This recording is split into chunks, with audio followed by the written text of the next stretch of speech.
Hi, it's AJ here from Two Manx, One Mic. Today's show is sponsored by NatureCan. NatureCan is a global wellness brand founded in Stockport in 2019 by business partners Paul Finnegan and Andy Duckworth. Andy was the ex-CEO of MyProtein.com for a number of years and was instrumental in shaping the business that it is today. NatureCan offers premium hemp-derived CBD products as well as vitamins and supplements. The brand's goal is to help people lead happier and healthier lives. Check them out today at naturecan.com. Right, Tony, fantastic, mate. Great to have you on the show. Oh, thanks very much, mate. Thanks for having me as well. I'll just move this. Oh, mate, my pleasure. Thanks for making your way down as well during rush hour.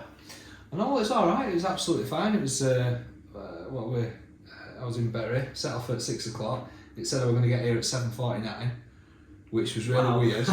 And then I realised that because I'm working with a car dealership at the minute, and we tend to jump in and out of cars, and the clock was forward. Okay. So I was about to ring you and say, right, I don't want to come, mate. It's saying I'm going to get here at like 7:49, and obviously it hadn't. So yeah. So I'll try and be as natural as I can. I've got this camera staring at me. I thought you'd be used to that, yeah, Tony, in your line of work. I'm going to mess it. Yeah. I am used to it. So perfect. So guys, this is Tony Preston, known as aka Hey Presto. Hey Presto. Yeah. So obviously you've got your own business on the side in terms of sort of sales. Will I say the word coaching or not? Well, previously, yes. I would say yes, but it's a bit of a tough one. That I'd say I'm definitely not a business coach. I am not a business coach. No. I'm more of a how can I put it? I'm somebody who wants to help other people, and I'll do whatever it takes if I can see that somebody needs assistance. If that makes sense. I've seen it in action. You know, you've helped me over the last 12 months. You've helped a lot of the sales guys I work with as well. So no, I completely understand that. So, a quick intro then. So, where are you from? What do you do?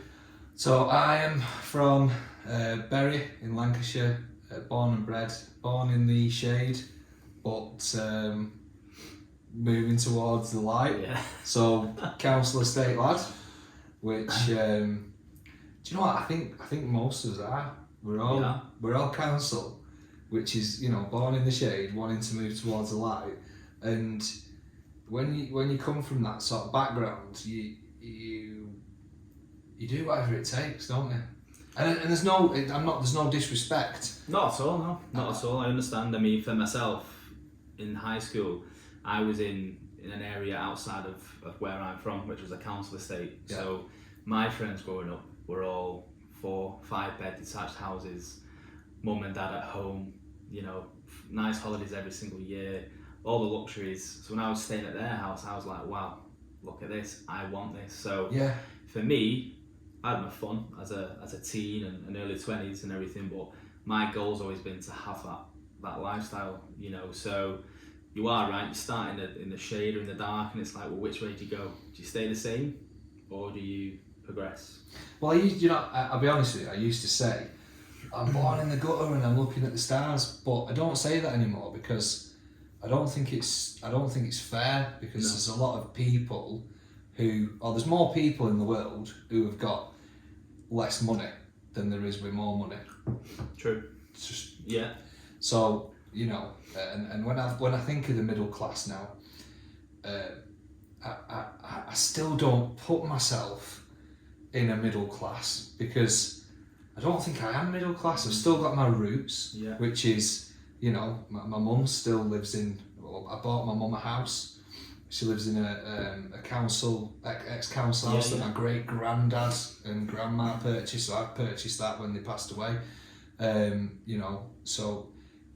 And she lived in a council house prior to that. I lived in a council house up until I was 18. But as soon as I left school, I'm the same as you. I've seen, you know, other people, friends, and you know, friends of friends who have lived in these big houses. And they've had the nice cars, and like, And my head's just trying to like figure it out. Like, wow, how is this possible? Yeah.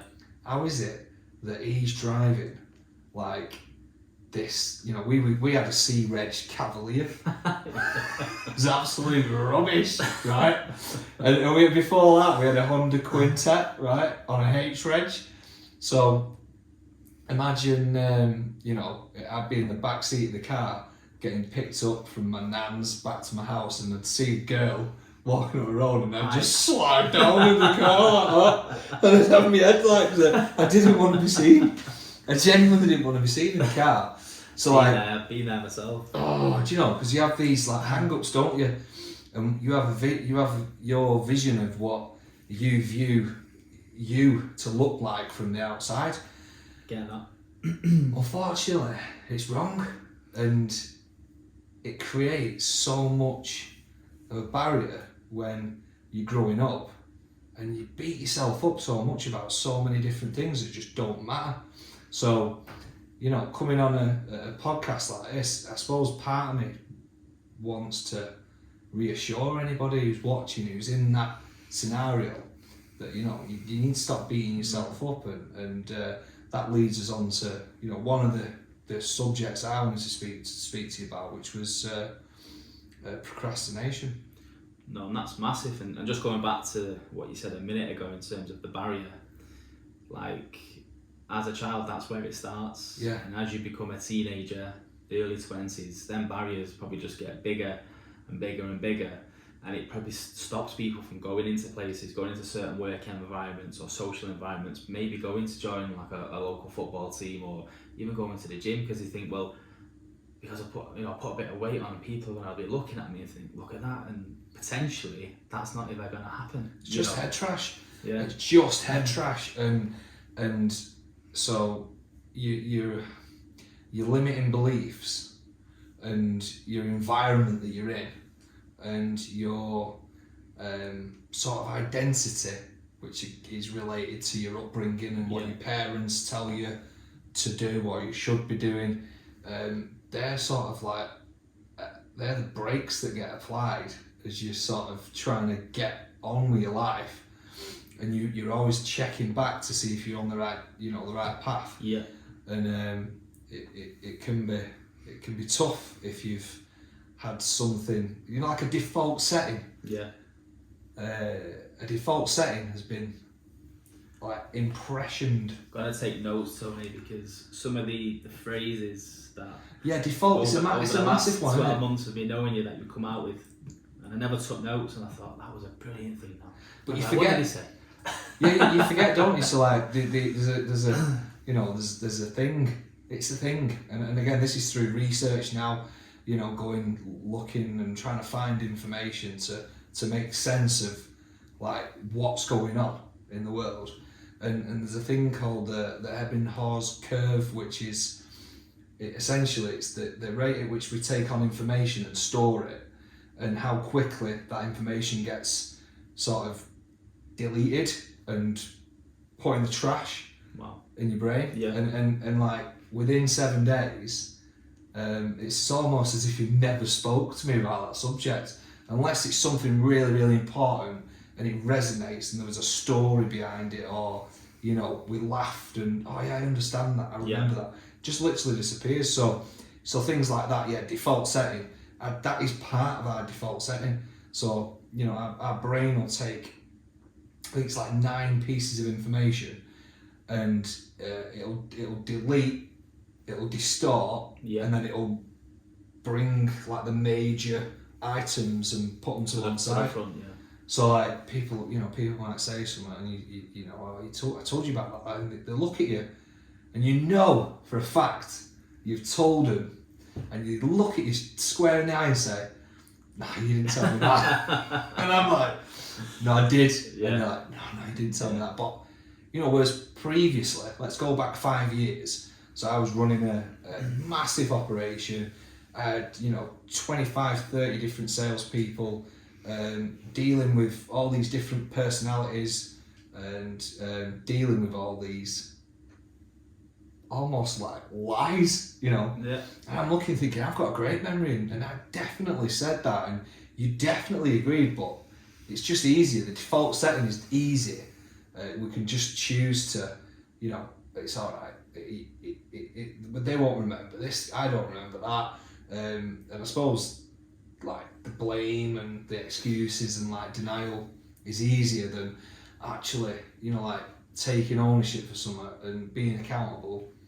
And like, so could you use this as an example then, where, you know, sales environment, you're running the team, salesman makes a boo-boo or doesn't, let's say, complete an order correctly, you know for a fact, you've shown them, they turn and say, I didn't know. So in that scenario, the salesperson, what are they doing there? Because well, they're highlighting something. A great question. And so they're highlighting the fact that they didn't know something. Okay, so for me, it's my duty to make sure that their default setting is corrected. So like I've got to come up with a system that makes sure that they know. So if you said to me, Tony, you know, if you'd told me before our meeting that I had to wear a watch, then I would have worn a watch. Yeah. Whereas if I'd sent you a picture and said, look, this is exactly the way everything needs to be, we need the watch, the cup, then you'd be like, right, fine, I've got no excuses. Yeah. And even if you did give him as an excuse, then I'd say, look, there's the paper that I sent you and it's clear as day. Clear.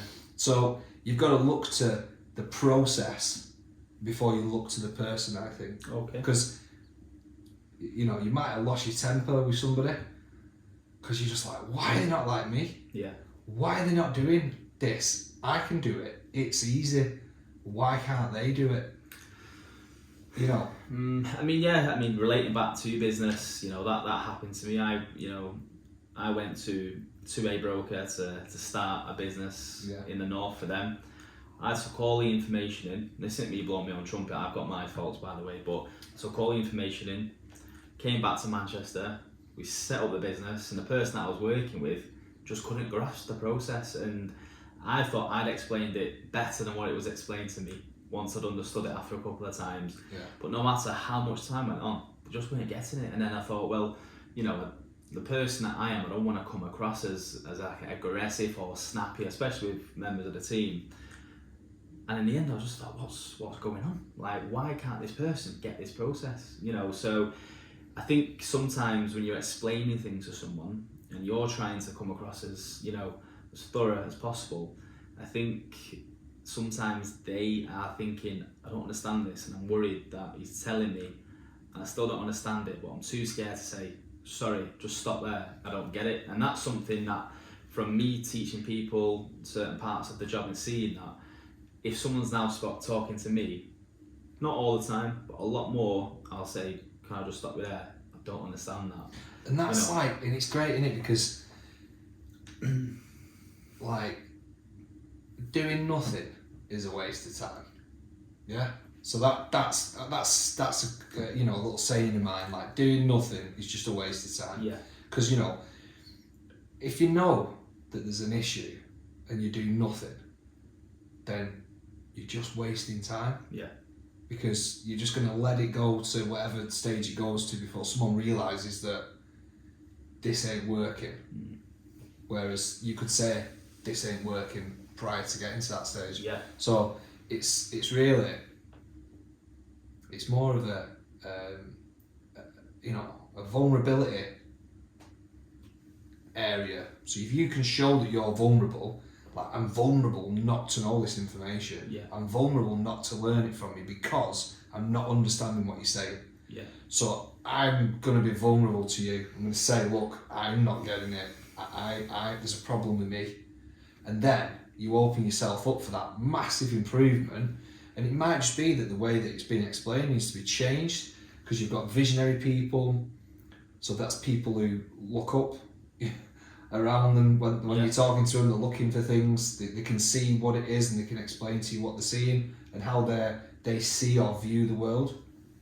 You've then got people who learn in sounds, so like they'll listen to you, they'll literally peer into your soul and take every bit of information and they've got it, yeah? And then you've got the people that you would have to potentially sit with and stand at the side of them and say, right, you press that button, press this button. So it's like a talking through, it's like a more practical approach. Yeah, because they need to do it themselves. They can't be shown. That's me, I've got to touch it, feel it, experience it. You just have to have that motor, like the muscle memory. Yeah. And that's massive, because like a lot of people are muscle memory people, a lot of people are visionaries, and a lot of people are, need to hear things and really listen to what's going on for them to understand it. So if you're a touchy-feely person, and you're trying to give someone a hearing lesson, they're just going to be like, and they're talking to you with and you'll know about this, so they'll start talking to you with the sixth sense, which is, and you'll feel it, so you'll be like, right, and we know we've got five basic, we've got sight, smell, touch, taste and sound, yeah? But if someone starts communicating with the sixth sense, you'll feel that something's not right. So they'll be looking at you and you'll not be getting the right reaction, so you'll automatically think something's not right, and you'll be right because you'll be feeling this projection from them. Yeah. I just don't get it, or it might be the body language that I'm looking down now, and you can see I'm pretending to be that person. I'm like, yeah, and you just know. So it's almost like just to sort of get out of that situation. It's like, agree and we're safe. Agree and we're out of that position kind of thing. Because again, sales meetings. You could give a sales meeting to 5 people, 10 people, 20 people. You'll see who's engaged and who's not. Oh, just from their eyes. How many times have we done that? You understand what I'm talking about, like. So you're doing a meeting and you've got everyone's attention and there's 2 heads down. Yeah. And you're thinking, right, what do you want? What is your problem today? What's going on? Yeah. What head trash have we got? What we do? That's again the default setting. You can feel it, you can see it. It's your sixth sense. It's like the electricity in the room, or the elephant in the room. People call it. And then you might call that person out, and they'll be like, "Oh, what are you talking about?" And you know there's something wrong. But again, it's just somebody who doesn't communicate on that level that you're projecting or delivering the information. Because the communication you put out is really only measured by the noise that you get back. Yeah. So if you put communication out, it depends on whether it's good or bad communication, depends on the noise that's coming back. So it's nothing to do with the communication, it's the noise that you get back. So if you're getting bad noise, you've done it wrong. If you're getting great noise, you've done it right. If you're getting a mixture, you've probably done it even better. Yeah. Because you'll have hit all 3 planes. But I mean, just like relating back to what you said at the start. So you said you're not a business coach. You basically help people see and believe that they can achieve what they want to achieve, following certain steps. But I kind of disagree with what you said at the start in a way, because previously I would have been. No, of course, mate. And for me, when I was running the business that I was in when we met, like, you helped me massively, like more than probably what you even know. And that was before that makes me feel good, and that's what it's all about, you know what I mean? And that was before we paid the invoice, that was before you sent me an invoice actually, so it's nothing to do with anybody, I know that. But no, I mean, you was always on hand, really, always went above and beyond. And I suppose what I'm trying to get across is that sometimes for me, especially when you're managing people, 10, 12 people, and one thing that I'm cautious of is I don't want to be a negative, especially in a sales environment, and I think that just goes out to anything. It could be a customer service environment, it could be, it could be anything. You could be working in a theatre, you could be working at Old Trafford. I don't think it matters. It's if you're a manager and you've got a bad attitude in terms of being negative, then your people around you are gonna. We're back onto the sixth sense again. No, we are, exactly. And I think for yourself is, I had frustrations with a particular member of the team, and I asked you the question, what should I do? And instead of the traditional sitting down in a scenario where I'm telling them what they've done wrong, you were like, well, no, have a chat with them, but just say, look, you're good at this, but it's a shame because you let yourself down here, but you're really good at this as well, but it's also a shame because of this. And just the way that you kind of delivered that to me, I was speechless on the phone. Yeah, because wow. it's just great communication, isn't it? So yeah, massive, yeah. Because we're all interdependent. We are interdependent of each other. 100%. You can't be you without the people that work for you. No. Anyone who says, yeah, I don't need it or whatever, they all do really bad and they lose massively, or they do all right for a certain amount of time, but then they just drop dead. Yeah. Right. So if you got to treat people with respect, you've got to be wanting them to grow. You've got to basically want. So a true leader creates other leaders. Yeah. So like if you're a true leader, then your only interest is to create other leaders. If you want to be a boss, and you want to be the owner, or the top guy, then like everyone's just going to be looking at you thinking, oh, we want what you've got. They're going to be jealous. The head trash is going to be in overdrive. Why should I do this? Why should I on Indeed? Let me find another job. You've got to really nurture and involve people in the business. You've got to include them in decisions. You've got so they understand why we do what we do. You've got to understand what the North Star is, like where everybody's going, where we're heading. Because it's not like if I was running a business and you was working for me, and my North Star was, we don't have to call it North Star. We can call it whatever, the Mount Kilimanjaro, wherever. Yeah. Then, I'm going there. And I'm going to have this waiting there for me. There's going to be a boat. Yeah. There's going to be a bike. Yeah. There's going to be a Lambo, right? What's the first thing you're going to say to me? What about me? And then I'm like, well, yeah, what about you? Do you want to work for me now? I mean, there's so much of that out there, though, isn't there? Yeah. And I think it's out of date, to be honest with you. Wanting the watch and the house and the Porsche, like. Nothing wrong with that at all. Again, we're not here to judge anybody, but I just think in terms of business, lads coming from council estates, that's been done. So what's the new flex or whatever people want to call it? We're living in different times, aren't we? Where a lot more. This is it. So this is it. So for me, key human behavioural indicators. So I was in with BMW. 2 months ago, the head of BMW talking about what the next big thing was, driverless cars, automation. Yeah, we don't need salesmen anymore, and I was just like, wow, like that's going to backfire massively because people buy from people. Yeah, there's already, you've seen like the Kazoo model, which is the doing things online, started off at, God knows what it started off at, and it's bombed and it's, been delisted by the New York Stock Exchange, and so it shows that people buy from people, and they buy from the right people who have got the right backstory, and even if they've got the right backstory, yeah, they still need to perform. So I've got 1,500 great reviews. I've got the right product. It fits what you want. You ring up, and if I ain't being the right person on the phone, then that's it. It's not happening. Phone down.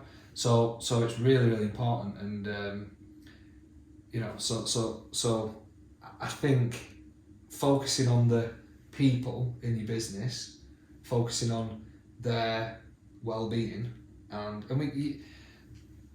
let's face it, right? So there's these businesses now that say there's a juice bar, right? There's a juice bar, there's a Peloton bike, you can have apples and fruit at the reception. Does anybody want it?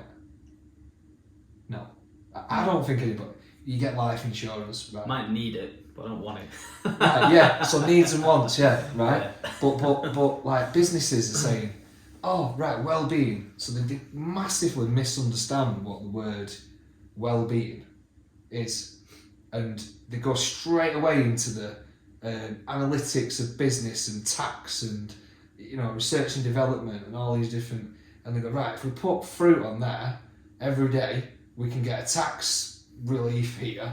If we do life insurance, we can get a massive chunk back into the account. If we do this, if we do that, if we do the other, it brings all this money back in, and it's just all centered around the business and what. I suppose it's just wearing a different mask, isn't it? You know. Yeah, it's like effectively. Right. Okay. Fine. Same reason, but different face. You know, and ultimately it's probably there just so they can put it onto the socials and say, this is what we're doing for our staff. But I suppose it'd be a good question to ask you, what is well-being then in terms of the workplace, let's call it? You know, what do you think? I mean, I've seen another sort of online car finance broker today, because today is what do they call it, Blue Monday, so it's the most depressing day in the year, but one, pathetic to even publish that and push it out there to give people another reason potentially. Yeah, but that's what sells, isn't it? That's the stuff that sells, because we're in this world of, you know, procrastination, and you know, you'll have people who come up to you, AJ, and say, oh, you know, how's your day been? And all they're really saying is, oh, has your day been as shit as mine? Because if it has, you're going to make me feel better. Yeah. And then they want like this dual like negative conversation. Yeah. Because then they'll walk away feeling better because they've aired off their stresses and concerns. Then you're left holding the baby, really, aren't you? What's going on? Yeah. You know. So then, you know, and that's what's happening. So if you can teach people how to move away from, you know, we've had COVID, yeah, and COVID was a pandemic, right? It's been and gone. We don't really hear much about it now. We hear strep A, strep B, and you know, for anyone who's having to go through that, you know, my thoughts are with them and the families. But the biggest pandemic that there is procrastination. I mean, and it's been here for like for as long as I can remember. Well, it's been here since the beginning of time, hasn't it? At the end of the day, but you know, procrastination, it's not the easiest word to say that, but that's something that I've probably been aware of for probably 18 months, 2 years, and I don't know tons and tons about it. I've not sort of researched loads of it, but you know, my general understanding is procrastination is avoiding the task that you know needs doing, that one day you're going to have to complete, and you'll probably know why we do that. So why do we look at a task and go, I know that needs doing, I'm going to wait? Well, it's not actually, right, you look at the task, right, so so this is like crazy stuff now, right, I'm going a bit deeper, advanced, okay? So something to stay with. Stay with me. Hold on tight. Right, so we've got the limbic system, which is basically how our brain functions, and I'm going to dumb it down so it's really easy.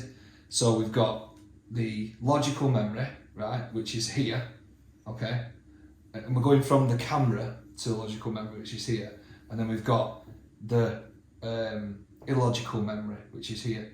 The illogical memory is reptilian or primordial, chimp, right? Yeah. And then we've got logical, all right? So when you make a decision, okay, or you see something, or you hear something, and you're going to react, the information comes from the camera, and it's like, I think it's like 0.5 seconds it hits the reptilian or primordial chimp, and the chimp goes, and then about a second and a half later, it then hits the logical memory, and the logical memory goes, okay, it's not that bad. It's, you know, let's do it. And then what happens is the emotion sets in. So for instance, you know, we're going out for a run in the morning. I want to stay in bed. It's too cold. That's the chimp. Yeah, the chimp's saying, no, I'm not doing any of that. Yeah. Right? Logical memory. I need to run. I need to be healthy. I've told myself I'm going to be healthy. I'm going to be happy. I'm going to do a run. I told myself last night. We then walk to the curtains. We open the curtains. It's raining. So then the emotional behaviour starts to come in and hit the logic, and you go, but I'm going to get really cold, wet, and I'm going back to bed. So there's a tripartite decision. There's a chimp trying to tell you not to do it. There's the environment telling you shouldn't do it because you're moving away from comfort towards pain. And that's emotion, is it? Emotion. Yeah. And then you've got the logical decision. I know I should do it. I've told myself I'm going to do it. I just ain't going to do it because these two guys beat me up this morning. The chimp says, no, go and eat, get sugar, fat, do the primordial thing. And then you've got the emotion saying it's too cold. We're going to lose fat and sugar, so let's not do it. So that was a good explanation, mate. Great analogy. Yeah. So, do you know how we defeat that? So how do we not fail? How are we successful on that? So how do we successfully not procrastinate? You know. So I suppose you've got to have integrity with yourself. I was going to say the word discipline. You was. I knew you was going to say that word. Is that why you tried like? Yeah. So discipline is, what is discipline? So how can we? If I was to say to you, what is discipline? You'd start looking up or... Yeah, I mean, there you go, I'm looking away, but I think for me, I mean, what I learned in the first lockdown was I was very disciplined. So I was lucky enough at the time to still be working day to day. But I genuinely, for around about 3 months, I was walking 5 miles a day, 5 times a week. Excellent. After work. So I was finishing work at 5, 6 o'clock, home. Doesn't matter what the weather was, I was just... And that, people say motivation, you can't be motivated for probably any longer than around about an hour and a half. You know? There's a lot of motivated idiots out there. Yeah, exactly. You know, and no disrespect. No, of course, but I think discipline is the way forward. So how does this relate to our podcast of drugs, addiction, overeating, mental health and life? Well, this is life, isn't it? And like I've been wanting to go to the gym since the 1st of January 2023. We're now on the 16th of Jan. And I've been once, and that was on a Sunday. So it's the environment. Yeah, it's the environment, isn't it? So like, I'll tell you, so like for me, you know, someone's invited me out for a beer. Somebody's told me I need to go and get some takeaway on the way home, and the chimp's gone, let's have it. Yeah. Let's do it. And the emotions will be like, oh, this is going to be amazing. Yeah. Logically, I can't do this, but do you know what? These two guys win tonight. Yeah. But it's all the time. It's all the time that these things happen. So the discipline, you've got to start removing I suppose you've got to move the triggers. So there's books you can read about this. So, you know, the chimp paradox, triggers. I've actually listened to that. I've had a nice drive down south and back. I listened to the chimp paradox. Yeah. It's definitely an eye-opener. Oh, it's a Hall of Famer. It's a Hall of Famer. So I've read a link in the bio for that actually, because that actually did change a lot of my focus really and understanding of certain situations.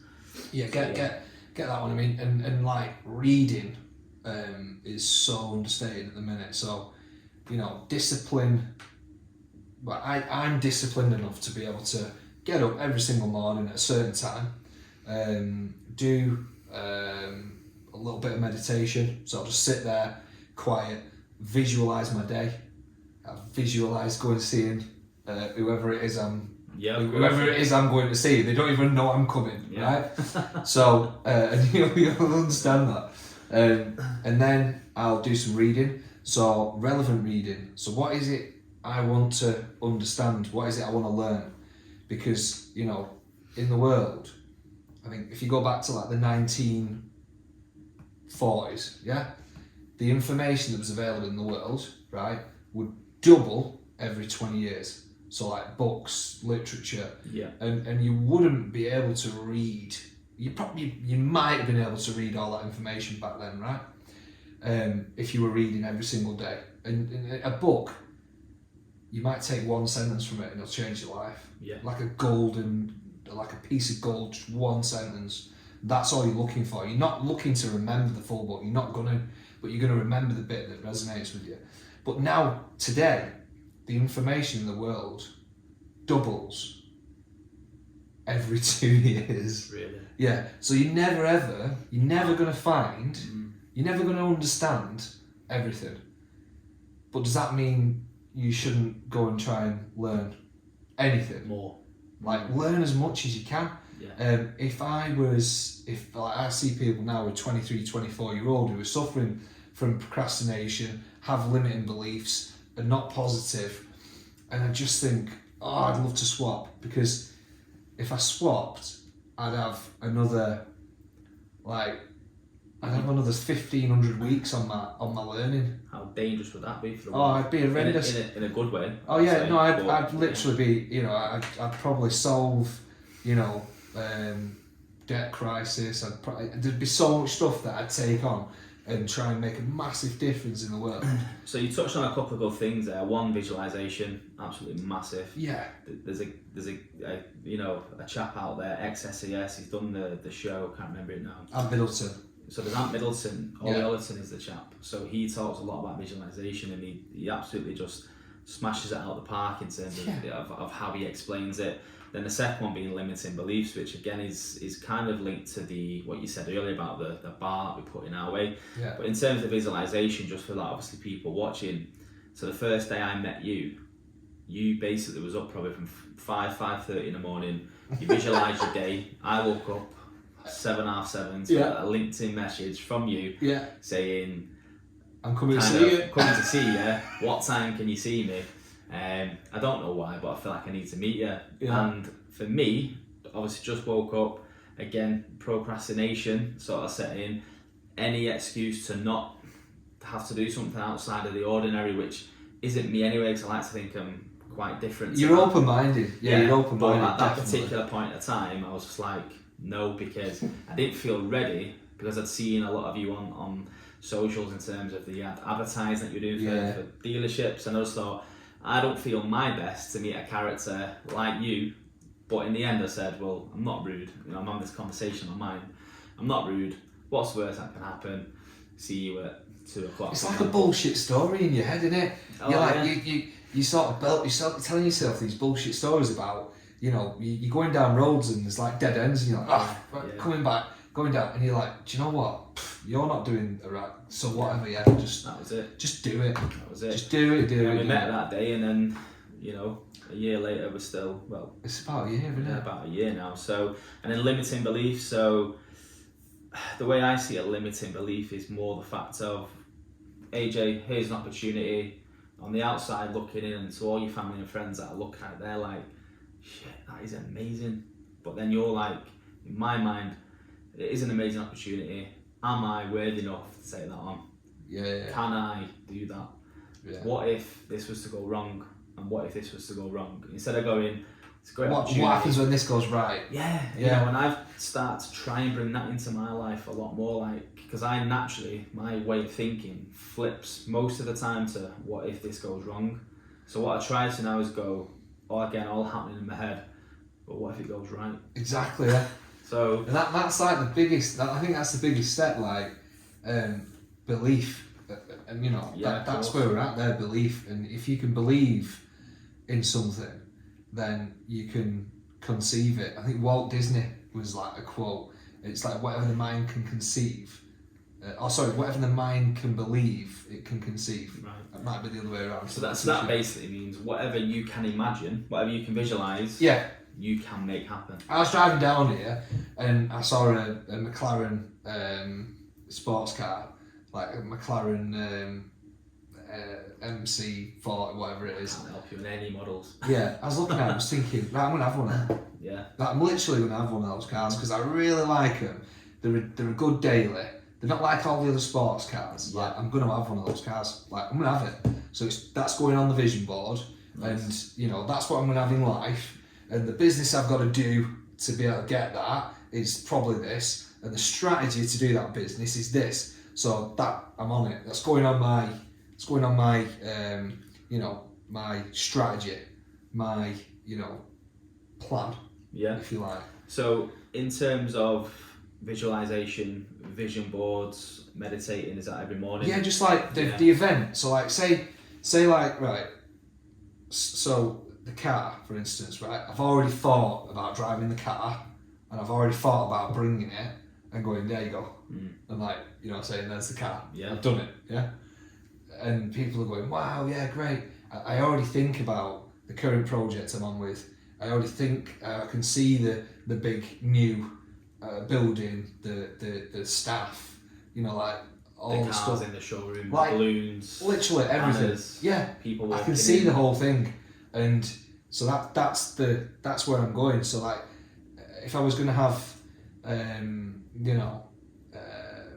if I go into a negotiation with somebody, I visualise like, yeah, and yeah, leave you hanging there. No, you can't though. It's natural. You can't course, do that. So like, I visualise shaking hands and, I'm so glad you've let me do this, and I'm so glad that everything's great, and I'm so glad I've met you, and like, I just visualise all that. I never ever put a thought into, right, what if I can't do this? What if? Because okay, so I don't look at you and think, BS, that's not achievable, that sounds ridiculous. I look at you and listen to you and go, wow, that makes sense, that resonates, I want more of that in my life. Yeah. There'll be people watching that say what I've just said, and there'll also be people watching that just goes, that is BS, that's not me. Now, was there a point in your life where you was like that? Oh mate, you know what, right? Yeah. So like, people want what other people have got, but to get it, you've got to do some tough stuff. Yeah. But they don't want to do the tough stuff. So what happens is they make an excuse as to why they can't have it. Yeah. So what are the sayings I've had? I've heard a saying where people want to go. Everyone wants to go to heaven, but nobody wants to die. I've heard that. Right. It's actually quite amazing. It is though, isn't it? Like, and it's basically right. If you want it and you want it enough, and you visualize it, and you set your mind, so your mind is set, right?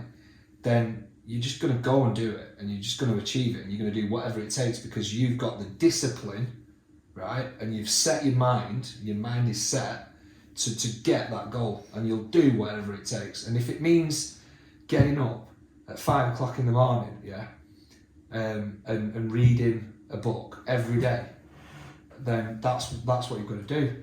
But are you disciplined enough to be able to do that? And when I say discipline, you're accountable to yourself with discipline. You're not accountable to anybody else. You can be held accountable if you show yourself as being vulnerable. So I've set myself this task. I'm going to complete it by this point. I need you to be at my door every morning knocking on saying, come on, get your book. And you need to sit there and watch me do it. Yeah, that's not discipline, that's accountability. So discipline is you doing what you should be doing, because you know you should be doing it, regardless of who's watching, and regardless of what you see the result to be, you do it anyway. Yeah, I mean, strange, I've had a conversation with a friend of mine today, and he goes to the gym 5 days a week at 6 o'clock in the morning, and a friend of his said to him, oh, you want me to come gym with you, but you have to come and pick me up, and you have to make sure that you do that so I can go to the gym. So my friend is like, well, because you're my mate and I want to look after him, then yeah, I will do that. And then in the end, my mate sat outside his door, ringing him, and it's now gone 6 o'clock, it's 10 past, 20 past, 25 past, and he's like, well, forget you, I'm going to the gym. And I said to him, well, he can't make you the person responsible for him getting up and going to the gym. You don't want to do it. So you saying being held accountable by anyone other than yourself is probably not the way, is it? You want to try and train yourself. Discipline. Yeah, discipline and integrity. So like integrity is being and doing and saying what you should be doing, being and saying when nobody's looking. Yeah. True. Yeah, I get that. We do this stuff for the sake of everybody else, and then we're like, oh yeah. But when everyone's back's turned, the chimp gets in the driving seat and sends you down a grass verge, and it's. I mean, there's a saying, I'll probably mess it up now. There's a saying that goes, be the person in private that you want yourself to be in public. Yeah. And I suppose again that's integrity. And I suppose I never thought about this, but you can have integrity with yourself, can't you? And not let yourself down in decisions and things that you do. It's like integrity. Another one, big one for me, is like if someone tells me a story and it's a secret, right, and they share it with me. Yeah. Like, even if, like for instance, I wouldn't share that with my family, my missus. I wouldn't share it with anybody because they've given me that and I've got integrity. So regardless of what they say, I will not share that information because I have integrity, Yeah. and I've given my word to somebody, and if I share that, then I'm not integral. Plus, the person that if I was to share that information with somebody else, they would be looking at me thinking, you've been told not to tell anybody about this, and now you're telling me, so you've lost your integrity just by telling that person. Yeah. And you've doubled up because your other person, so you're not saying anything. They're not going to trust you, am I? So the person that you tell, they're like, well, if he's telling me that person's business, and he's going to be telling some other person my business, So yeah. So and they won't even realise. They won't even realise that they don't trust you. There'll just be a default setting now. So I'm not giving him any info because so it's not a decision. It's just a default setting that just kicks in. Yeah, it's subconscious, and they won't know. There'll just be like a transaction, like a debit from the emotional bank account. From the soul. Yeah, it's just like, think, there's your card and it's been marked. So, integrity, discipline, doing the thing it should be doing even when nobody's watching, but holding yourself accountable because your goal is big enough. So discipline times goal equals success. So that's discipline times goal. Whatever your goal is, if your goal's big enough, so your discipline times the goal, if the goal's worth hitting, right, my goal is to go to the gym. No. My goal is to go to the gym every day for the next 2 years and start ticking it off, yeah? And then when you finish that, it's down for the next 3 years and then start, do you know what I mean? Yeah, I'm with you. If that goal's big enough and your discipline is strong enough, then you've got your success on it. You'll hit it. So obviously, visualization, that's how we got onto this. So you visualize it. Has there ever been a time where you visualize something and it's not actually quite, so you've done everything that, you've done the formula, so to speak, and the goal hasn't been hit, or it's just been missed? They always get hit, but in just different ways. It's weird. What I find as well, and again, I'm not sort of comparing my story at all to Tyson Fury, but Tyson Fury, we all know we should all know, the background, because for me, in terms of like mental health and depression, he's probably quite a figure to listen to in that sense, because it's quite raw. It's uncut and let's get straight to the point. So he hit what he thought was his goal, his life goal. He hit that, and then boom, back, drugs, alcohol, overweight, etc. I've hit some personal financial goals in 2022, things that 2 years ago, I probably didn't think was achievable to do in a month's time frame. But I hit it and I was like, right, nice. I weren't really some word for it. I knew I'd achieved something quite big. I wanted to tell the right people, close friends, family, but there was the emotion that I envisioned or visualized previous leading up to that just didn't really fulfill me. You didn't get the I get that. There's no fulfillment from hitting the goal. It was just like, well, I want more. What's next? The goal was too. The goal was then probably too small. And if you've got, I think you've got short-term goals and long-term goals, and then you've got life goals.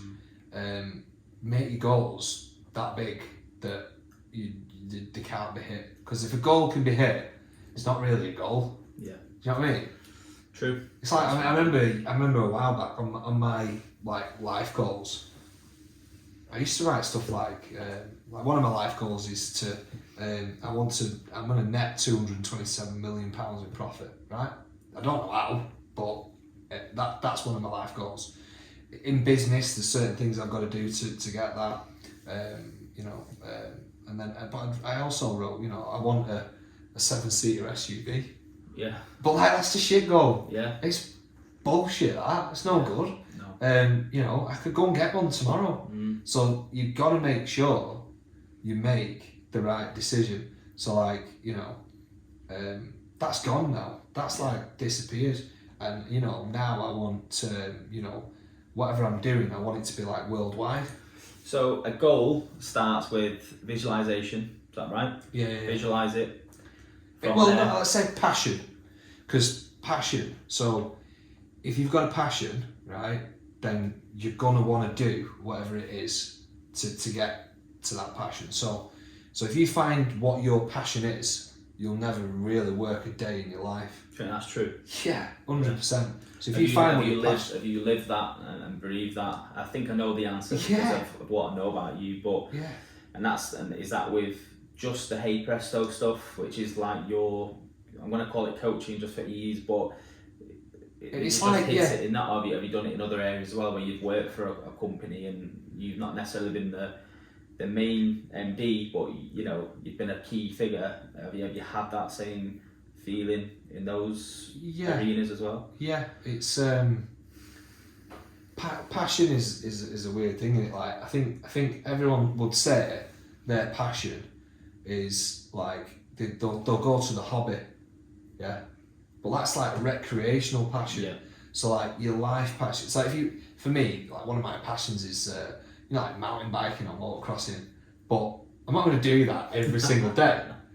But let's let's rephrase that. So if I wanted to go and be a championship mountain biker or a championship motocrosser, I'd be travelling all over the world. Yeah, I probably won't like that, so I'll be away from the kids. So I've got to be careful. Yeah, true. Right, so that's what most people say, my passion's cars or whatever.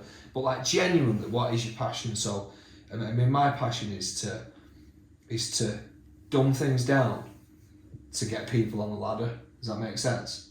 So like, all this information that I've learned and all these books that I've read and all the hundreds and hundreds of hours of audio and piecing things together and coming up with little sentences, that's my thing. And when I pass that on to people who are genuinely stuck and the head's telling them stories about how they're not worthy, you shouldn't do this, you shouldn't do that, and But I've seen you work in action, so it was a setting of 8 to 10 salespeople at the time when we first came into my office, and we done that game at the start to get them all read up. There was 10 of them, and it was basically like, right, so amongst yourselves decide who's the best, who's the worst, and line yourself up.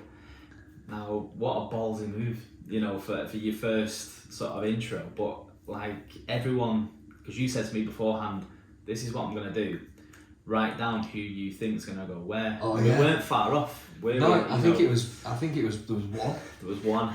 But it shouldn't have been that one there, because they actually moved themselves around afterwards. Correct, so you had it, Mango. Correct, but forget the people that are confident and that believe in themselves. When I say that, I don't mean forget them, I mean fair play for them to have that confidence and mentality, because they might not have confidence, but they might have listened to a video of yours a year ago and they pushed themselves forward. But there was one particular guy who I don't think was in the first session, but he was in the second, and obviously everyone kind of knew you at that point, but he was avoiding you because he was a young guy.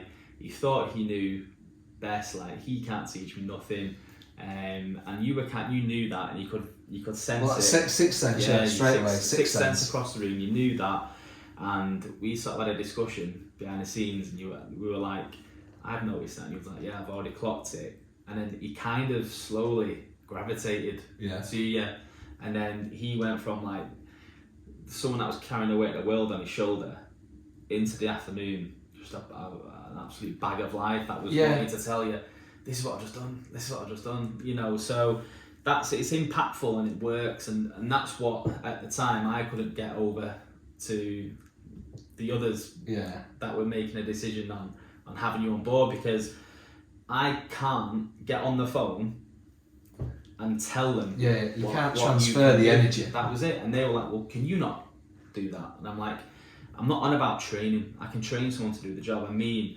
someone that's got that experience and done all the research that you've done that I've not done, and you understand some psychology, a lot more psychology than me, and that's it's hard to get that over the line. But like I say, mate, 100% impactful what you do.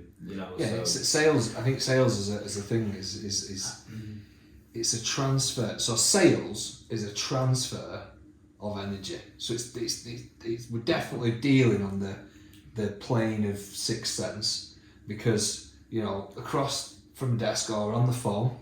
It's like if I was on the phone to a customer, I'm like stood up. Yeah, of course. And like I'm smiling, yeah. And you know, a lot of people in call centres, they're like this and they're talking and that transfer of energy, even though it's a phone line, the transfer of energy is bad.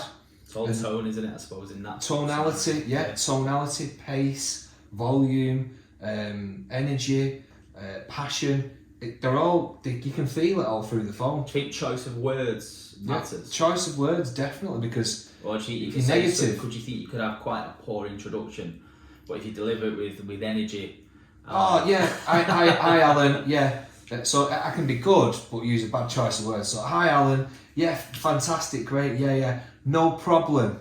I'll get onto it now for you. So no problem. Bad choice of words. It's a double negative. Yeah. So leave on the minor on the end of the conversation. Leave no problem on your face or on the customer's in the customer's hand, like 2 words. Yeah. Yeah. So like, and we don't realise we're saying these. So how was your day? How was your day today? Yeah, it was good, mate. It was good, mate. Right, fantastic. What does everybody say though? It was good, mate. Not bad. Oh, it's not bad. Yeah, true. Sorry. Be honest, everyone. True. It's not bad, and I'm like, not bad is your benchmark of your day. So, come on, let's figure it out. You know, and for anybody who's watching, you know, these are the things that you don't realise you're doing, but when you add them all up, they spell like disaster. Yeah. And so how does a morning transition into a day for you compared to the old Tony Preston? That's a great question. So you wait. So let's go back to. I'm just gonna pluck a year out. 2003. How old were you then? Wow. Give your age I was 20. What was that? 20. I was 23. I was driving an MG convertible. And I thought I was a don. I can imagine. So I didn't know you then. Okay. I had hair. I looked like. We'll get you a picture up so you can put it on the thing. Yeah. I looked like. What was it called? Rocky Balboa. Nice one, mate. That's brilliant. So we had Rocky Balboa. Yeah. aka Banging Tony around. Preston. Yeah. His MG convertible. Fast forward to 2000. Let's call it 22. Okay, or 2023. The present day. What's the difference? We know what you do now. So what did you do then? What did I do then? What did I do then? Wow. Go out. So this is it, right? So earn money, go and spend it, and then have nothing left, and then go back and earn money, go and spend it, and then have nothing left, and then start to go right. Okay, I can get a credit card. Yeah. Spend more money, yeah, and I have to pay it back, and have no money to pay it back with, right?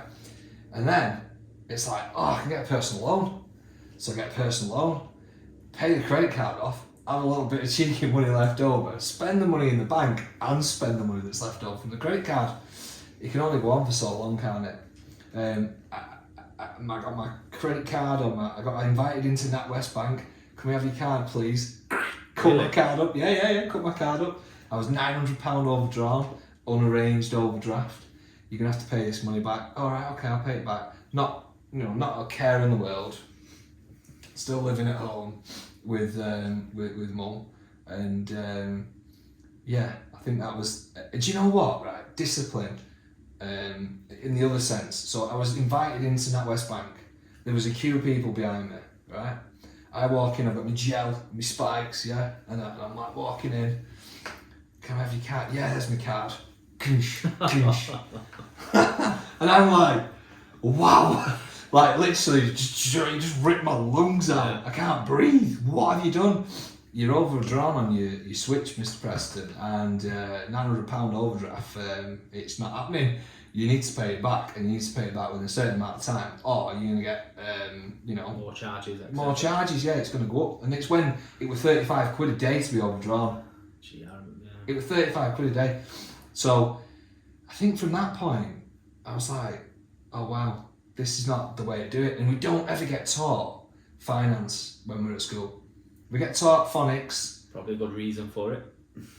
Yeah, we get taught phonics. We get taught, maths. We get taught all these things. We have to do exams. Algebra.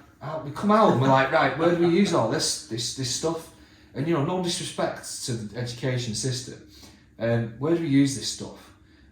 you know, come out of school, just absolutely unconscious incompetence for money. Like complete unconscious incompetence of how to deal with money. So, and I was working for a finance company as an underwriter, and I was in a car dealer doing the finance paperwork for customers. So I'm like a financial advisor guy, and I can't even financially advise myself. So yeah, a lot of that still though, isn't there? Yeah, and definitely. But then I think, you know, I split up with my girlfriend. We'd moved in. So fast forward a few years, I've moved into a place in Wilmslow. You know, big pad, all the stuff. I was earning decent money as a car sales stroke business manager. I got promoted, new car, and all that sort of stuff. And then I was like, right, I've split up with this girl. Oh damn, what am I gonna do? I ended up back in the. It wasn't with my mum. It was with a friend who had a terraced house, and there was a couple of other friends in there, and I had my own little room, and it was just horrendous because it was just like a lad's pad. So I'm dead clean, I'm tidy. You know, my room was tidy, my bed was nice, and all my stuff organised. All the lads aren't. Oh mate, and you know, they used to come back to the house and you know, take my tops, take my jeans, like I'd have Levi jeans, and have like a nice top and my aftershave, my CK1. And do you know, it all seemed a bit like, it were all a bit more, it wasn't as abundant, all that sort of stuff back then. You didn't have loads of stuff, you had just good bits that you bought, and they'd just nick it all, and then, you know, someone would come back on a Friday, Saturday night, and I'd be out, and I'd come back in my room and just be trashed. You know, there might have been stuff going on in there, and I'd just be like, this is just not for you. So I'm literally, I remember the turning point. I'm sat on the couch, I'm watching I'm a Celebrity to Get Me Out of It. It's like 2003, 2004. And I literally felt, right, like I was in the jungle, because I was starving, right? I was absolutely starving.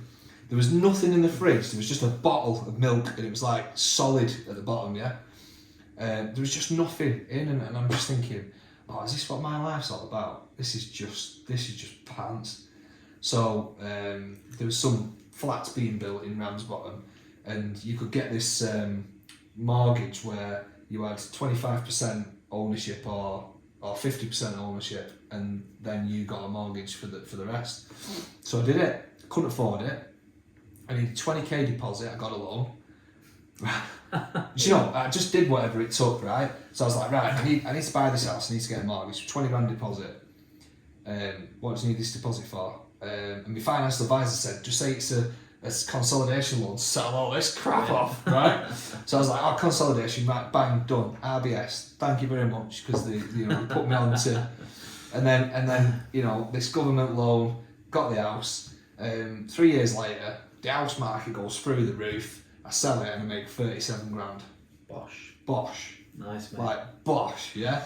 In between that, I've met my current partner Sarah.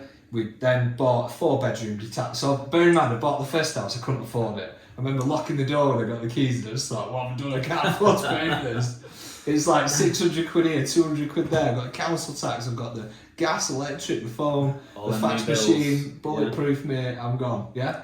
So Sarah moves in, and yeah, we sell the house, we make 35 grand, we buy this big, massive detached 4-bed house, right, for 220 grand, and this is in 2008. So you know what's coming now, don't you? Like the biggest recession ever, right? So I've just put 35k deposit down. My mortgage is going to be 1,600 quid a month, right? And I'm in the bigger boy leagues now. I'm like manager, taking on big money, and then big recession. Then the media slaps you with all the. Oh, dun, dun, dun. My rate was at 6%. My mortgage rate was at 6.36. Not fixed. No, it was fixed for 5 years at 6.32 just before the recession. But what happened with the rates, right? They all went dink 0%, right? So I was like, oh come on, let me change my rate. And they're like, no, sorry, you can't do it. You need to pay a percentage of the whole mortgage if you want to switch. So I was like, right, I'll tell you what I'll do. I want to reduce my term to 10 years from 20. They went, yeah, fine, we'll do that. So I started paying $2,500 a month off my mortgage. Because I was that annoyed that... Was that to get the 0%?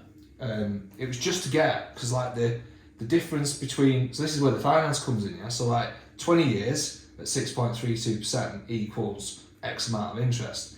If I want a half the interest, I've got a half the term. So at half the term, payments went up to 2,466.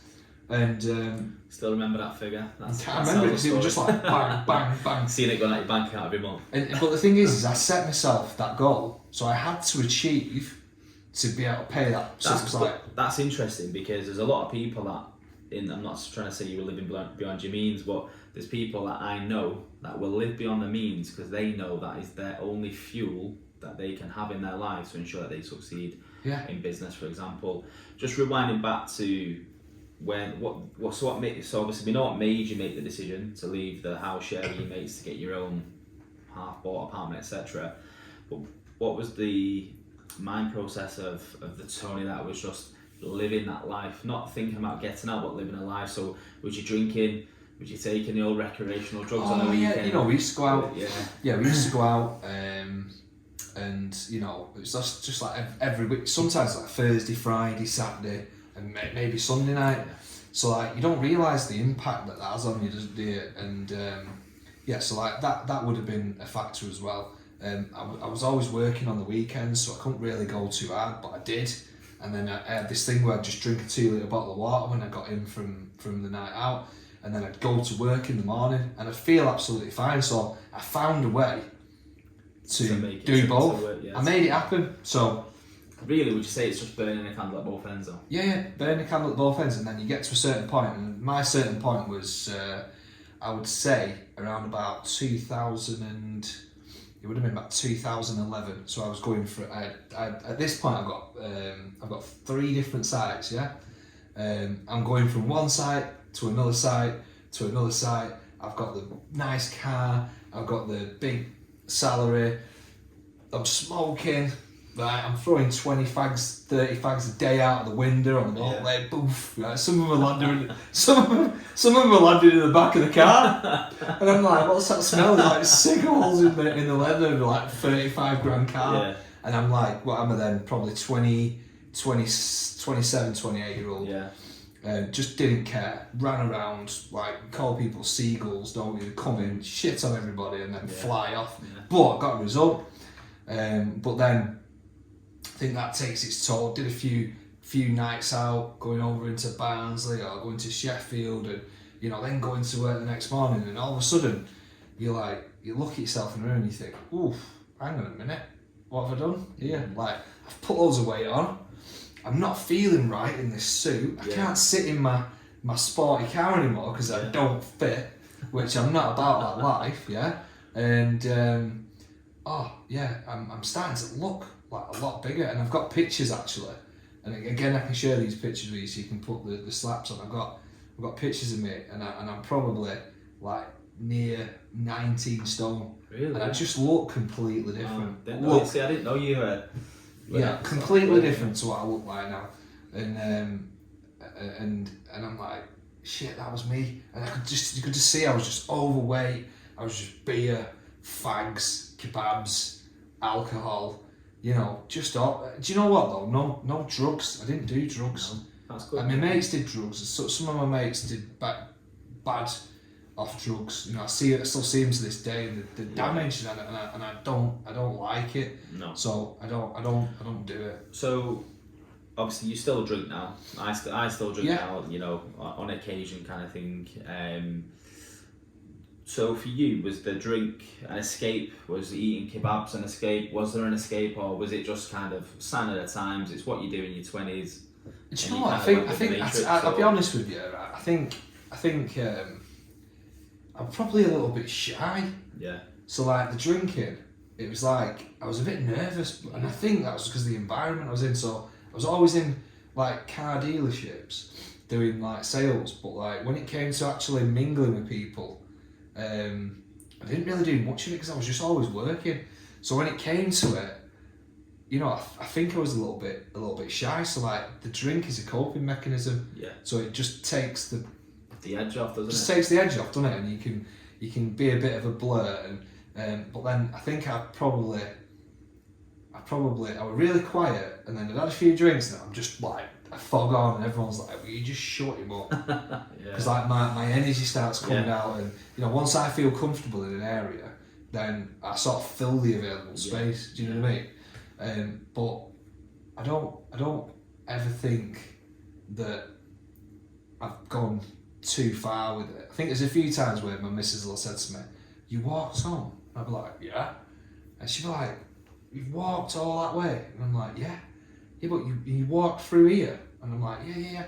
And it's just pitch black for like a mile. Yeah. And anybody could have jumped out. And I remember one night as I was walking home, and I was probably doing like zig and zag all the way up this lane. And I was halfway up. It's probably a mile the lane, right? And there's nothing. It's like a river that side, and there's like a factory on this side. But you can't. Once you've gone through, you've got to get to the end, and you're out onto the main road. You can walk up. I remember walking and like doing the zigzag, and I was halfway there, and it'd been halfway back or halfway forward, and this guy just appeared out of nowhere, big black coat on, hood up, and I just went, "Whoa, fucking hell, you scared the life out of me, mate." And he just didn't say a word to me, just carried on walking, and I'm thinking, and obviously I've been told a few times like, you shouldn't do that, and then for that to happen, I was like, fuck. I'm not doing that again. It stays with you though, doesn't it? It could have been anybody. Yeah. And literally, it could have a knife, it could have mugged me, and I was walking in zigzags, it could have literally... So you're not in control of that situation? Definitely not in control. So, I've got 3 kids, I'm responsible, I've got to own up to that, and again, vulnerable, that happened.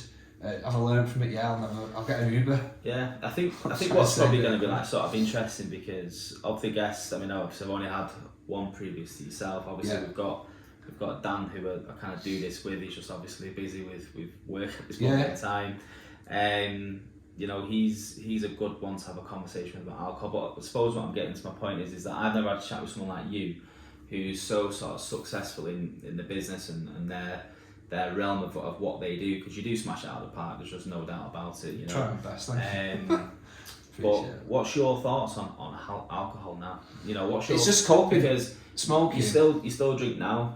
I've seen you out with the missus and like couples or friends, and like I say, I do a similar sort of setting, and I like it, but I probably do, if I'm honest with you, still turn to it if I've had a shit day, which is an issue. It's a coping mechanism. So like smoking, you don't smoke. No. I've smoked before. Like I said, I've thrown 30 out the window every day. Someone went on the back seat.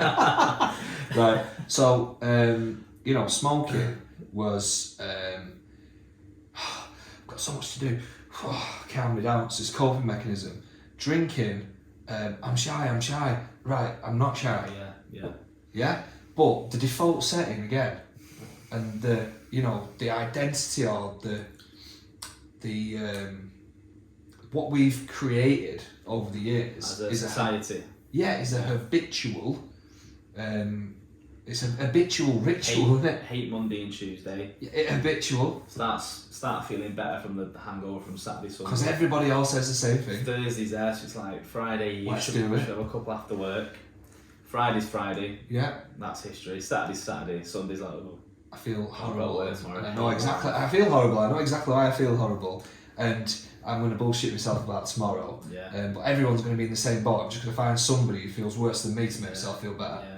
And then tomorrow's Blue Monday anyway. So now the media's telling me it's going to be even shitter than what it would have been. No, I mean I did a video. I put a video out a year or two ago, and it's like, stop it.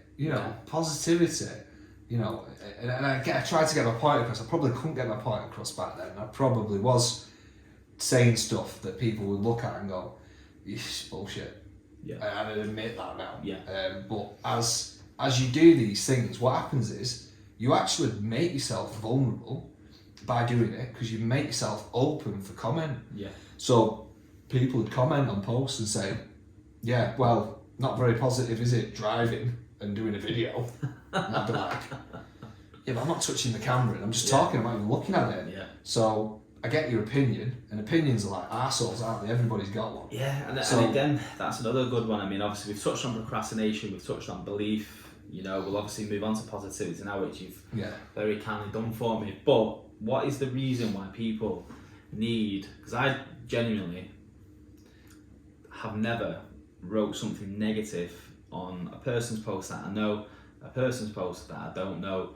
I've just not done it because it's like, well, because you don't want it to do. You will not do something to somebody that you think has got. For every action, there's a reaction, right? Of course. So if you act on somebody, they're going to react on you. It's a law of precession. So you don't want it to be done to you, so you're not going to do it to. So do not be done. Simple as that, yeah. Do not do unto others what you do not want to be done unto yourself. So if you go back into the Bible, you'll find all this shit, right? There's certain things that'll come up. I mean, you know, love thy neighbour. You know, all that is all relevant to today. But the it makes me sure, though. To be fair, I am Catholic. Don't practice. Brought up in a Catholic primary school, high school, and obviously as a 12-year-old, 14, 15, love thy neighbour. What does that even mean at that particular age? You're not really arsed, are you? Let's be honest. You're not bothered. But now I'm 32, and you look at it from the side of life that we like to see and live and breathe and everything. It's actually quite a nice motto. Yeah, saying, definitely. Isn't it? You know, it's a nice way to imagine going out in the morning, you're getting in your car for work. You know, quite literally, obviously, love thy neighbour. Your neighbour's there. Yeah. Morning, Pete. Yeah. Morning, AJ. You know, good morning. Good morning. And you know, some people might be like, yeah, whatever. Yeah. But that's just there's so much that's that in just life. There's so much of that, like, who's that dickhead saying? Why is he saying hello to me every morning? I'm not gonna go out there now because fucking Pete's out there. He's gonna. Yeah, I mean, again, it's that, innit? It's that. So if people want to be nice to you and they want to be positive, and you're not of that realm or paradigm or whatever you want to call it, then you know you're just not of that realm or paradigm. You might be of a slightly different realm. It might be that, you know, someone's positive and that's positive to you, and you're not positive back, but you take that positivity and you do what you need to do with it. Yeah. But because you've given, you're not giving to receive. So like, if you'll have genuinely done something, you'll have touched that person and given them something that they'll subconsciously need but not know it, and you feel good about yourself because you've delivered it. Yeah. You don't do things just to get something back. Yeah. Does that make sense? Yeah, of course, yeah. So, of course. But in the long run, if you do it enough in the long run, then you know that you will get something back. So, touching on the people with the negative comments on videos that you publish, obviously. Yeah, I've had Two Manx, One Mike is fairly new to the scene now. Yeah, roasters. That's it literally doesn't matter. I mean, I'm unshakable. I'm unbreakable. Well, you I'm are. unstoppable. Don't know about me yet. But, you've got to experience it to overcome it. Yeah, to move forward. To overcome maybe. And whatever your biggest fear is, you know, just get it out there because it's out there. Yeah. Just face your fear and it'll run away. So that's what I was going to ask. How do you combat that? But you're saying, well, face it, take it on board. Face your fear and your fear runs away. So fear is false expectations appearing real. Yeah. I remember when you told me that. It's just the bullshit story that you're telling yourself in your head. And here's an example, right? And people have done this. Right. I'm going to crash my car today. I'm worried about crashing my car today. I've got a feeling I'm going to crash my car today. Boom. Yeah. Right. So if you've got something to do, right, like drive your car to a certain destination, and you start off with a manifestation or a visualization of crashing your car, guess what? You're probably going to crash your car. So high chance of it happening. So how powerful is that? You've just said it's a high chance of it happening if you visualize it. So imagine if you visualized whatever it is you want to do in life, instead of the thing that you're fearing, which is the thing that's false, and you're expecting it to happen, and then it actually happens and appears real because you were thinking about it. So you've got to reverse that, and you've got to face it. To the positive side, isn't it? Yeah, like next year I'm going to be driving around in the McLaren, whatever it is that I've seen tonight. Yeah, next year I'm going to be driving that. that. Spend 197 grand on a car that I've a massive fear of driving that car around because I have a fear of getting it. I have a fear of completing this goal and getting that car. It's a false expectation of being real. So you flip it on its head, don't you? And that's what people just generally need to do in life, don't they? Because the whole "you're only here once" thing, it's a very battered saying, but if you actually say it to yourself and think what that means, you are here once. You're only going to experience this moment one time. And you can break it down as well. Yeah, but what a great life it can actually be if you just allow certain things, if you open yourself up to certain things in life, certain just paradigms. Be just being you. What's the word? So you just need to be open-minded. Yeah. Like to anything. Yeah. Like literally anything that's there. Be open-minded to it. Any opportunity you get, take it. Whether you want to do it or not. Take the opportunity to go and run every single morning, whether you want to do it or not. So if you're someone that's probably had a life of anxiety, depression, recreational drug use, still drinking on the weekend because that's what you do. You're in a job that's okay or not okay, it doesn't really matter for this scenario, but you want to get out there now. You've been through that, you feel like you've come out the other end, you've experienced it, life's not as bad as what you thought. I want to go and get into football, I want to go and get into boxing, I want to go into... but I've got to meet people and I'm quite scared, I'm quite shy because everyone's going to look at me, so what would be your sort of advice to people there? Because it's going to be, hopefully, a lot of people watching that'll be them, because you see it all over. And you're like, how do you eat an elephant? Yeah. One bite at a time, yeah. True. So, right, okay. So I was thinking. How do you eat an elephant? Yeah, and that's like, how do I do all these things? Yeah. So like, okay, you've got whatever it is you've said. There's quite a few things that you just said. So, which one's the most important? Okay, right. Let's write that down. Right now, what do we need to do to get that going? Right. Okay. So that's what we need to do. Right. Okay. So what's the way that we're going to do it? And then you've just got 3 things that you've got to do, and you do them, whatever it takes. And then once you've done them, you go, actually, that's a piece of piss. So, what I'm going to do now is the next thing, and you just start going through it. And before you know it, you'll check back on what it is you were worried about, and you'll be like, why was I worried about all that? So would you relate that to a goal? Yeah. Almost, which then relates back to visualization. Yeah. Write it down. See yourself playing football, see yourself winning, see yourself scoring a goal for sure. Yeah. See yourself scoring a goal from the halfway line, that's a goal. That's a real good goal to have, yeah. See yourself scoring a hat-trick. Yeah. See yourself doing an overhead kick. Getting the medals, getting the trophies. Getting the medals, the trophies, getting your team promoted to whatever the next league is. Yeah. See yourself being that person who's involved in all that. And then go and tick those goals off.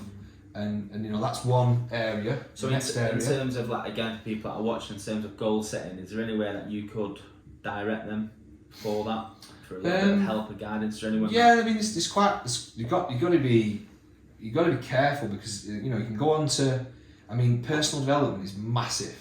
It's probably one of the biggest businesses in the world. Has it always been that way, or has it just taken off in the last 5 years? No, it's always been that way. Yeah. This has been around since, I get massive inspiration from people from the 1940s, like Dale Carnegie. Yeah, I remember you sent me a video on that. Yeah, the Dale Carnegie. What was he? Was he just do it? Was he the chap that was just? No, that's Art Williams. Like he's amazing. He's like a coach in America and procrastination, whereas he's like, people come up to you and say, AJ, I'm going to do 10 deals today, I'm going to do this, I'm going to do that, and you're like, just do it then. And they're like, yeah. And then you're like, what happened? You said you were going to do it, but you didn't do it. I didn't do it because the excuses and all that sort of shit. So it's really,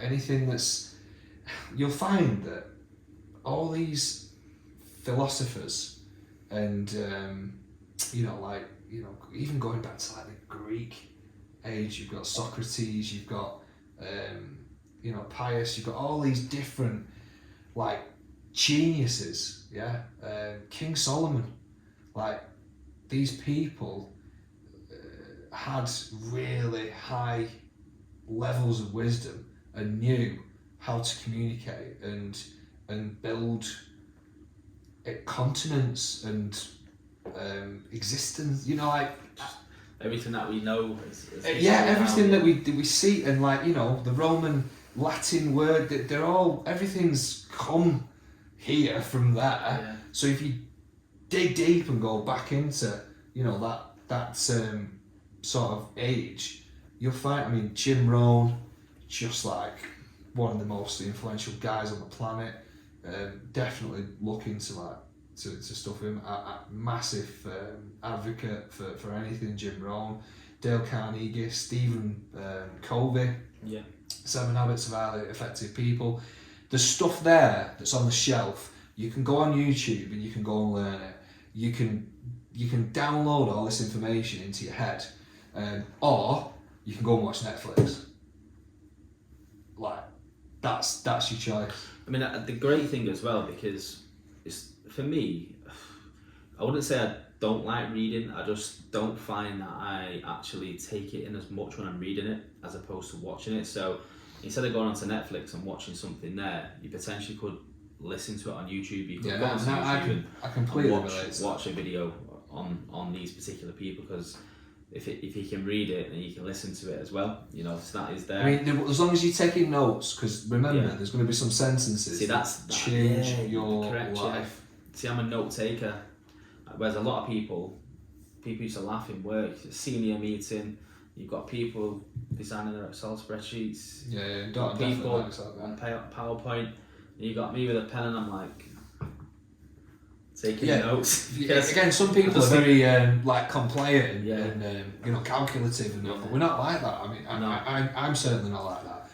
I'm more I only need the bits of gold, and I'll remember everything else. So that's what I need. It's like a bullet point almost, isn't it? Yeah. You engrave it in the mind, and then because obviously emotionally that. You're just putting triggers on the page. You're just going, right, that triggers that triggers that. And that brings back the conversation or the topic, the detail that you need to know. So obviously personal development is massive. You've named a few people there for people to start. Obviously you've not always been the person that you are today, but I presume now you're probably quite proud of Tony Preston. Yeah, I always say, that's another thing, we're disciplined. So, it's a really good point that, and I think it's important to touch on it, is... I always say, am I going to be proud of myself or disappointed in an hour? Wow. Not this year, not this week, not this day, in an hour. So, if I say, doing nothing is a waste of time, and what am I doing in the next hour, right? And am I going to be proud or disappointed? So, for instance, finish work today. That's such a powerful thing, though, because you said that to me. Don't you remember about 4 or 5 months ago? I was in the previous role, and I rolled that. No, you put it on a video. Sorry, in the morning. You put it on because you were doing your reels every day. Yeah. So it might be linked to Instagram. You rolled it out, and I listened to it on the way into work, and I thought, wow, I'm using that. Straight into the office, sales meeting. I said, right, guys, and I pretty much word for word rolled off what you said in the video, right? But that's it then. So I've definitely, I've thought, do you know what, this is great. And then again, in the world, what we can do is we can try to barter our wisdom, right? So we're like, right, I've got this wisdom. How much do you want to pay for it? Right, that just completely dilutes the wisdom. Yeah. Right, so I've got this wisdom, right? And here it is. Makes it cheap, doesn't it? Yeah. So here it is, right? You take it and, do your best with it. And I really, I hope it works for you like it worked for me. And then, crack on. And for those who do, and I've had the same thing. I've had people from big car dealerships, 1,500 cars. I've used that in the morning meeting. It was brilliant. Mm-hmm. I've had, people with smaller car dealerships and then finance houses, or not just automotive, everything. Everything. Yeah. Well, yeah, of course. It can be everything. Relating it to the sales sort of background. Everything's sales, isn't it? Everything is sales. But I mean, you could do it on your day off from sales. So in an hour, have I cleaned the kitchen? Because that's what needs to happen. Yeah. So by 12 o'clock today, I want to clean the kitchen. I want to tuck my son to the ball pit. Not because of, I'm going to enjoy sitting there myself, but I want to make him happy. That will make him happy. Yeah. So you just want to be a great dad. Correct. So I suppose what you're saying is break it down, not into month by month, or week by week, or day by day, hour by hour. Half an hour. Literally half an hour. I suppose the smaller you could bring your goal time down to, probably the more successful you'll be over. Well, every little... So say my goal is 227 million profit, right? So, and everyone's like, yeah, definite BS, because that's the default setting, right? No one can conceive 227, means, but I can, and I've got all these different plates spinning, and it only takes one of those to, be snapped up by a world organisation that says, we'll have that, how much do you want for it? It's a multi-billion-dollar idea. Well, I just want 227 profit, so 227 million pound profit. Yeah. So whatever that works out at, and then stick it in the bank, and I'll sign it over to you. So that's my vision. Okay. And that's what's going to happen. So when you said it's 227 million, is that related to the business that you're in now, or is that related to just your personal? Just whatever business I'm in. Right. Okay. Whether it's a bit from that, bit from this, bit from that. So personally, that's your figure. Yeah. That's my figure. Interesting. And if there's books, if there's videos, if there's documentaries, if there's a Netflix series, if there's an Amazon series, you see all this is adding up now. If there's a film, how far off 227 million are we when I've just given you all that information? It's all starting to make sense. Yeah, well, no, I'm with you, mate, 100%. So, and genuinely, mate, I don't think that's BS. And I'm not just saying that to try and. Well, that is my goal. That's what I'm going for. That's my Kilimanjaro. I know I could sit here till, We started for quite a while. 3 hours, 4 hours. It feels like 15 minutes. And that's why there's probably going to be a part 2 as the time goes on. Yeah. But because you can bring a hell of a lot to not just this podcast, but everyone listening. You can bring a lot to business, personal life. Like, it's just help. I used you as a counsellor for a good 6 months. I don't think you were aware, but well, again, I'm there to right. So we create abundance for ourselves, right, and that's measured on what we create for others. Yeah. So if you're the leader that's making other leaders, then you're creating your own success. Does that make sense? 100%. Whereas if you try and harvest your own success, then you don't think of others, you don't put others first, then you're not going to succeed. That's what I did early on in my years. I was like you said about being the eagle, going into these establishments, shitting on people, and then walking out. Yeah, it doesn't work. Yeah, I had loads of money, but it wasn't sustainable. People who I thought might have been my friends, they're not my friends. You can't count your friends on one hand. The rest of them are just mates. Yeah, associates. So associates, bang. And if they ever come to you with an idea and they want money to back themselves or whatever, just give them. Just say, look, cost me money to give you that. I'd rather just give you £1,000 now and never see you again. And they take the money. Yeah. They take the money, and you'll never see them again. That's how much of a friend they are. Cheap, isn't it? Like you're saying about the wisdom, Yeah, like. And the other thing with the beliefs and the positivity. So you asked me before, and I didn't get it through. So prior to tomorrow, I've already written out what my tomorrow is. Yeah. So when I go to bed at night, there's a few things that have been going around recently, and people saying I'm back in work, and already 3 o'clock, bang. In the morning, eyes wide open, can't go back to sleep. What's it all about? So I'm there so many times as well. And what it is like your brain. You start putting all these. Imagine like a set of drawers, right, in your bedroom, like 20 drawers, yeah, and you've got socks hanging out of every single drawer, and you can't close the drawer, right? So that's your brain, right? And then 20 things are the tasks that you've said. Or you've committed, or subconsciously committed to, right? And you go to bed, right? And your brain goes, sorry mate, you haven't closed any of these drawers at 3 o'clock in the morning. It wants to know. You've got a big fat Donny sock. hanging out. A proper wedge of a Donny, right, hanging out, and it's saying, like, what's going on? You need to sort this out. It was something that you said was important, and I can't close it. So, don't do that, right? And this is helping those people who are saying that. I see it all over social media. So what they do is, before they go to bed, they write down, if it's 20, then write down the 20 things that you know you're going to have to do tomorrow, and consciously look at it and go, I'm not going to forget about those 20 things. Done. And tomorrow, I'm unstoppable. I'm happy everywhere. So you think the power of pen, paper, whether it be goal setting, organising the day the next day, so task setting effectively, there's just power in that. You bet imagine you this start, is a trace. Yeah. You're tracing a word into your brain. Yeah. I'm unbreakable. Yeah. I'm unstoppable. I'm achieving. I'm delivering. I'll be honest with you. I've not been one for goal setting, believe it or not. Based on that might surprise you because we've had some in-depth conversations about that. But for me, I don't know why. I think I'm potentially, I don't know if it's procrastination or whether it's just like everyone that I listen to in terms of that, successful podcast, they all do it.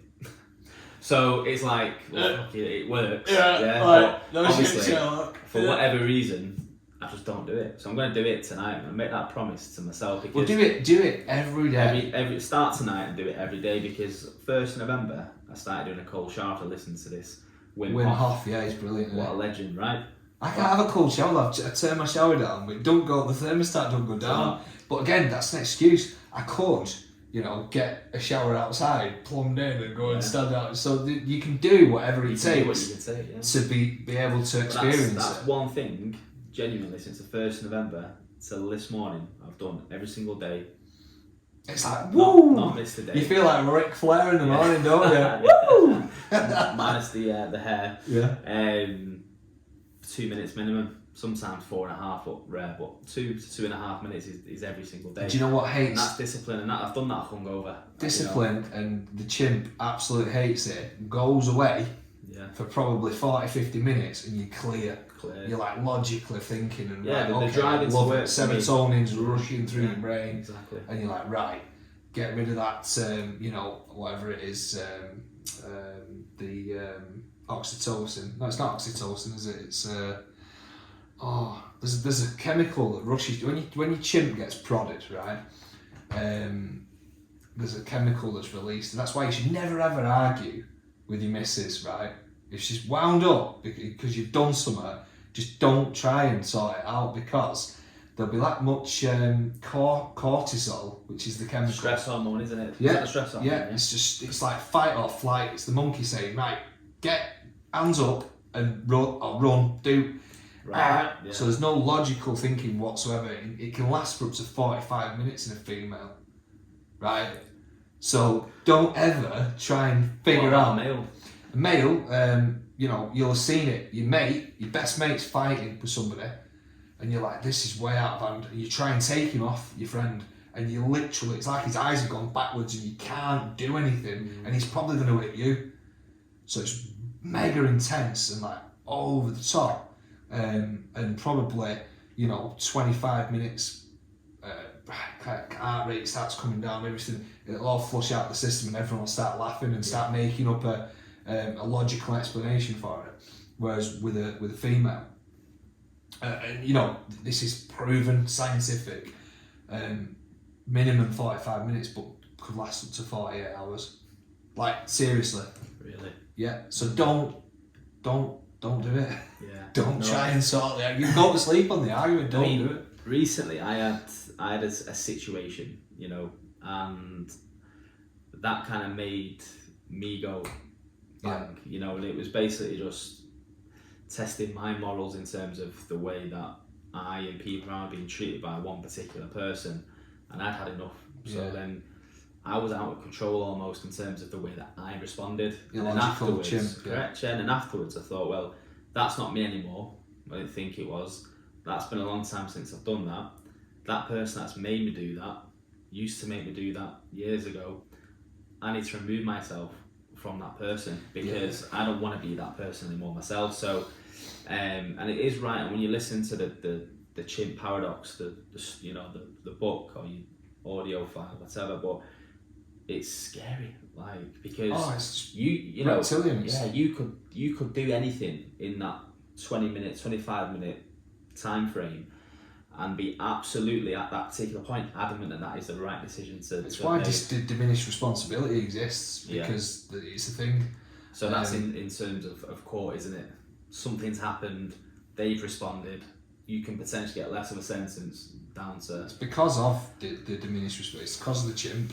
Like, literally, the chimp just goes crazy. When you think that's got into that itself has been brought into court, which can change. But nobody, lives, again, these things, they're not widely publicised. No one's educated about it, because as soon as you start to get an understanding of this information, you start to understand who you are and what you're capable of, and literally you can do whatever you want. You then become a bit of a problem, like a massive problem, because you're almost conscious of your competence, and you can literally do whatever you want, rather than being an unconscious idiot running around pretending to do stuff and not doing it, and telling everyone you're doing it but not, and spending all your money when you shouldn't. And do you know what I hate in life? Are negative people that are always angry, and they always think they're right, and they always think that they're in the right to respond to life. There's opinions. Everyone's got opinions, like arseholes, and but the thing is, it's not their opinion. It's our indifference to what their communication is. So communication is the noise you get back. So they're communicating something, and the noise is coming back. It's completely wrong. So it's their problem and their communication. It's not your job. It's not your role. You've just got to go, all right, okay, yeah, that's pretty different, and fine, move on. Great, glad you told me that. See you later. That's such a powerful tool. I think Bruce Lee says that, doesn't he? There's a quote, and I can't remember it now, so I'm not like an idiot, but there's a quote that basically says, like, if you master your temper almost, then you're a very powerful human being. Oh yeah, because you've got the professor, aren't you, who's saying all that stuff, and he's hard and stiff, and he's I know everything and but hard and stiff is easily broke, and it's limit, it's perfection, it's stopped. Whereas Bruce Lee's a master, so a master moves soft, subtle, never going to get broke, lives, prevails, constantly improves, and always open to new ways of doing things to be able to improve. I suppose the moral of the story is, if you're stiff and hard, you're going to get snapped. So that's the person who says, I know, because I've done this, and I know. Snap, hard, easy hit, bang, you're on your ass, and you'll come up with an excuse as to why you're on your ass, and it'll probably sound alright. Whereas the master, soft, subtle, lives, prevail, constantly improving, over educating, finding new ways, segueing, everywhere, just do whatever it takes to be on top, and you'll never ever catch up with the master unless you go in the same direction. But the thing is, the master is still doing it, so no matter how hard you try and keep up with the master, he'll always be however much in front of you he was at the start, because you've started fucking 2 years before him. Do you know what I mean? So get on that segue, get down that ever improving, soft, subtle, living, prevailing, discussion, light-hearted, healthy debate, win-win life. And you just never look back, fall over loads of massive opportunities, and be like, you just fall into whatever it is you want to do. Oh, that's really good, mate, and well kind of explained on that. So just before we sort of wrap it up, Tony, I'll ask you a question first. That's 2 questions. One, do you find yourself in a negative mindset every now and then? Do you find yourself anxious, depressed? Those limiting beliefs, to them things, because they still exist. We all tell ourselves bullshit stories. If you're conscious of a former incompetence, then you can. That's a key word, a former. Yeah, because we are in the ladder of life. your first step is you're just a dick. You don't know what you're doing, right? Yeah. So then you become a dick, but you do know what you're doing, Yeah. and then you become a dick and you're a dick. Yeah, you know what I mean? Yeah. So former incompetence, you just you do think back about what you did think about, and you know that that's not right. So for me, I'll sometimes get. I mean, everybody gets anxiety. Some people say they get anxiety. Some people say they get really bad anxiety. Everybody gets it. It's the fear, and the fear that's going around in your head that lands here, just on the top of your stomach, yeah? Because it's your stomach, where all your feet, there's no feelings in your brain, yeah? There's no anxiety in your head. It's either in your stomach or like a bit further down, or that's where you feel anxiety. Yeah. And then that then travels up to your brain. So for me, if I ever get any feelings of anxiety, I'll check in and I'll think, right, okay, where's it coming from? Right, so it's that, okay, and then I'll just move the chimp to one side and just go for a logical explanation, and then that's it. It's done. If the chimp gets prodded, I have a couple more, 4 or 5 more seconds, rather than letting the chimp get in the seat and drive this really important piece of machinery. I'll just go, yeah, okay, let's move things around a little bit, and that can work. A great idea. But my chimp's like, no, your idea's the best. So even if the chimp's there in everybody. So the old Tony, would you have snapped? If someone had a challenge, yeah, definitely. I had a sixth sense snap. Hopped off. I had a sixth sense. I'd changed my attitude. Yeah. I'd have changed my aura. Yeah. I'd have gone quiet. I'd have ding, sarcastic. That chimp is still the same chimp now as what it was. Back Yeah, definitely. Same guy, yeah. But he's got his arms tied up with handcuffs, and I've put a bandana around his head so he can't see anything. He's like, what's going on? So that's the chimp now. So the chimp's tied up, so you don't flip out. But the chimp's he's still got his mouth, hasn't he? So yeah. So do you think to yourself, in your mind, someone says something to you, and do you think that's fucking wrong? So you speaking to yourself in your head, that's fucking wrong. I know you're wrong, and I know why you're wrong. Or do you go, have you changed it that much have you changed that much where you're just going, right, okay, I understand why you think that. Is that how you answer? Just what I'm trying to ask you there, it's alright saying, I'm going to change the chimp. So for example, me, the other week, I still popped off. Now, are you saying that in the future, I could still feel that emotion, but I won't portray it? Or can you train yourself in such a way where you don't actually feel the emotion anymore? Does that make sense? Yeah, it does completely. Yeah, it's a great question. I would say both. Yeah. And you choose, because you can control your own mind. Yeah. And you can do whatever you want to do. So it's your choice. Yeah. So control and controlling your own mind is like the riches that you were given at birth. You just don't understand. Do you know what I mean? You're going off your default setting, your human condition, right, which is your migratory and what they call it, flock mentality. Yeah. And you're just doing what you've always done because you always did it, and it came from your identity and your lifeline. And you're scared of snakes. What are you scared of?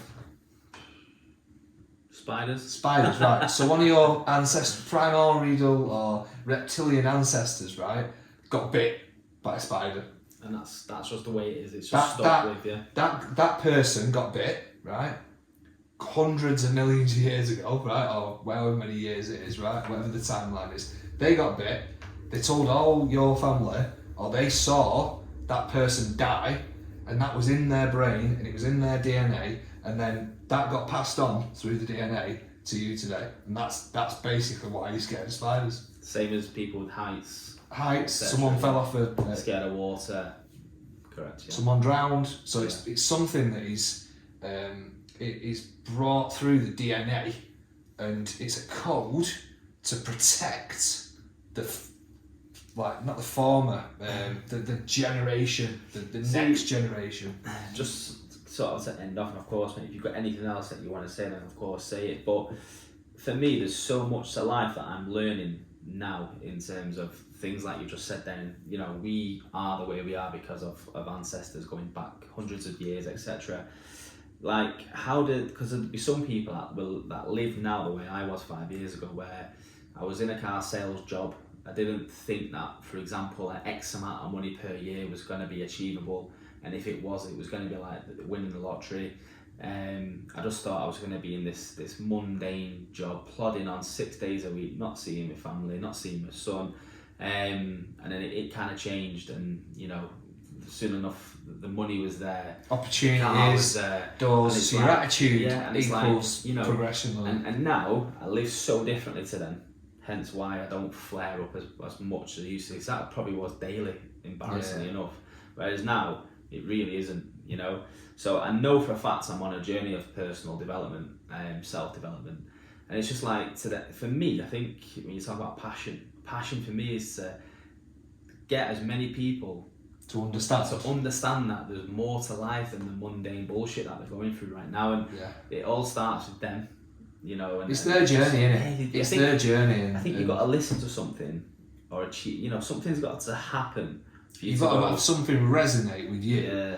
And hopefully for anybody who's watching, who's in that timeline of like 10, 15 years ago, they're like, all right, okay, so I've got a snapshot now of what it's like there, and I need to avoid the money thing and getting into debt. I need to avoid the snapping.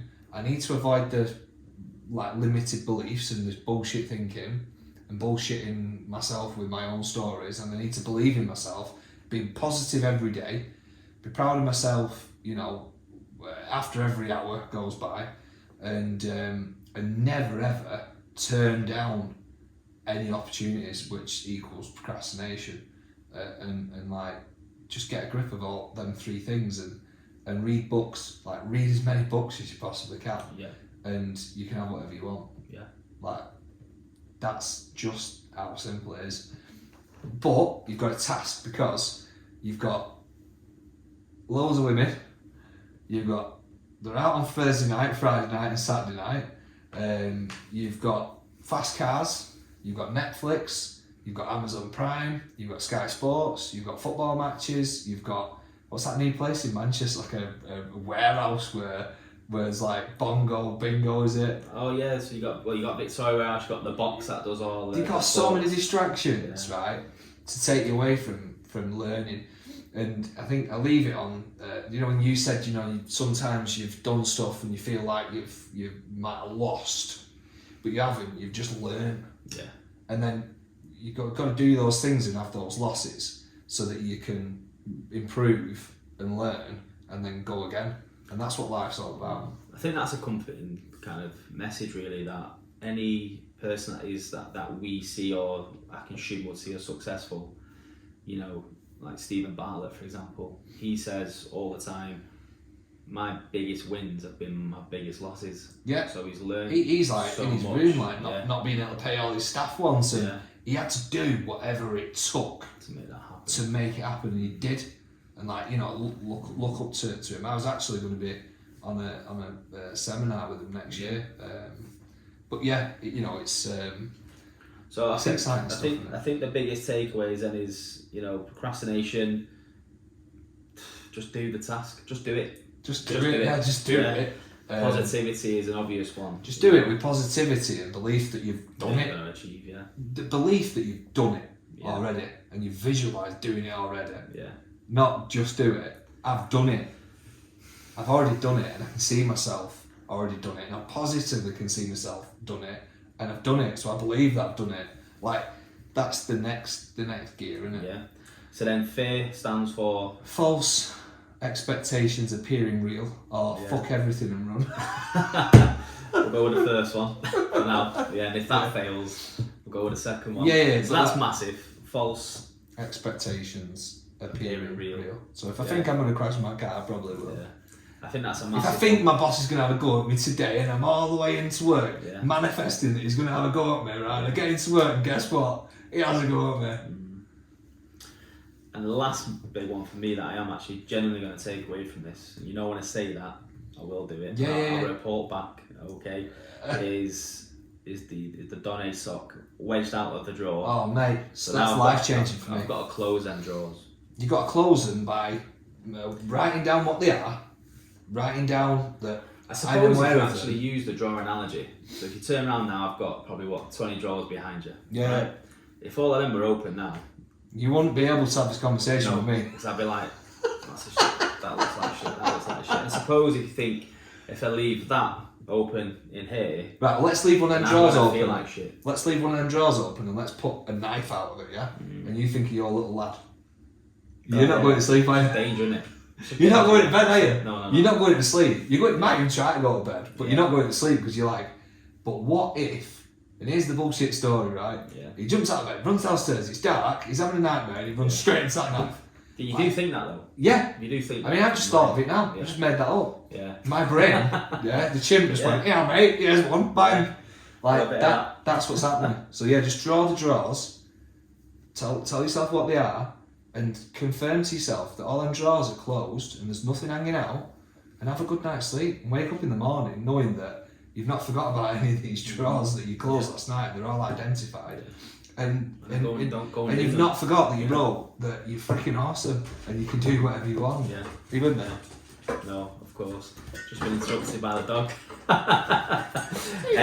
But Tony, in terms of you on socials, then, because obviously you do push out a really good message, you know, almost daily, you know, sometimes on Instagram. Yeah, I've not been doing them recently because I had my operation on my foot. Yeah. So I've had all my foot cut open because I had some lipomas in my heel that needed sorting out. So, you know, massive fear of mine, going and having the operation and having it all ripped out. You know, that was in November, so I haven't posted anything for a while. Yeah. And it's more or less okay now. Yeah. Then you can have another picture for the thing, you know, 25 stitches and yeah. No, fair play for getting through it. But you've got a couple of pages, you know, and I think for any kind of, not just probably business owners or sales people, management or in the team, I just think generally people in life could probably take a lot from your Instagram. Yeah, I mean, I if you can have a look on that. There's a few videos on there. Yeah. There's a few videos on my Facebook page. I'm on LinkedIn. And there's a back sort of catalogue of videos there. So, and they're all relevant. They're all things that, you know, back when, you know, I was really concentrating on the things that I knew helped people. Yeah. They're all there and they can be watched.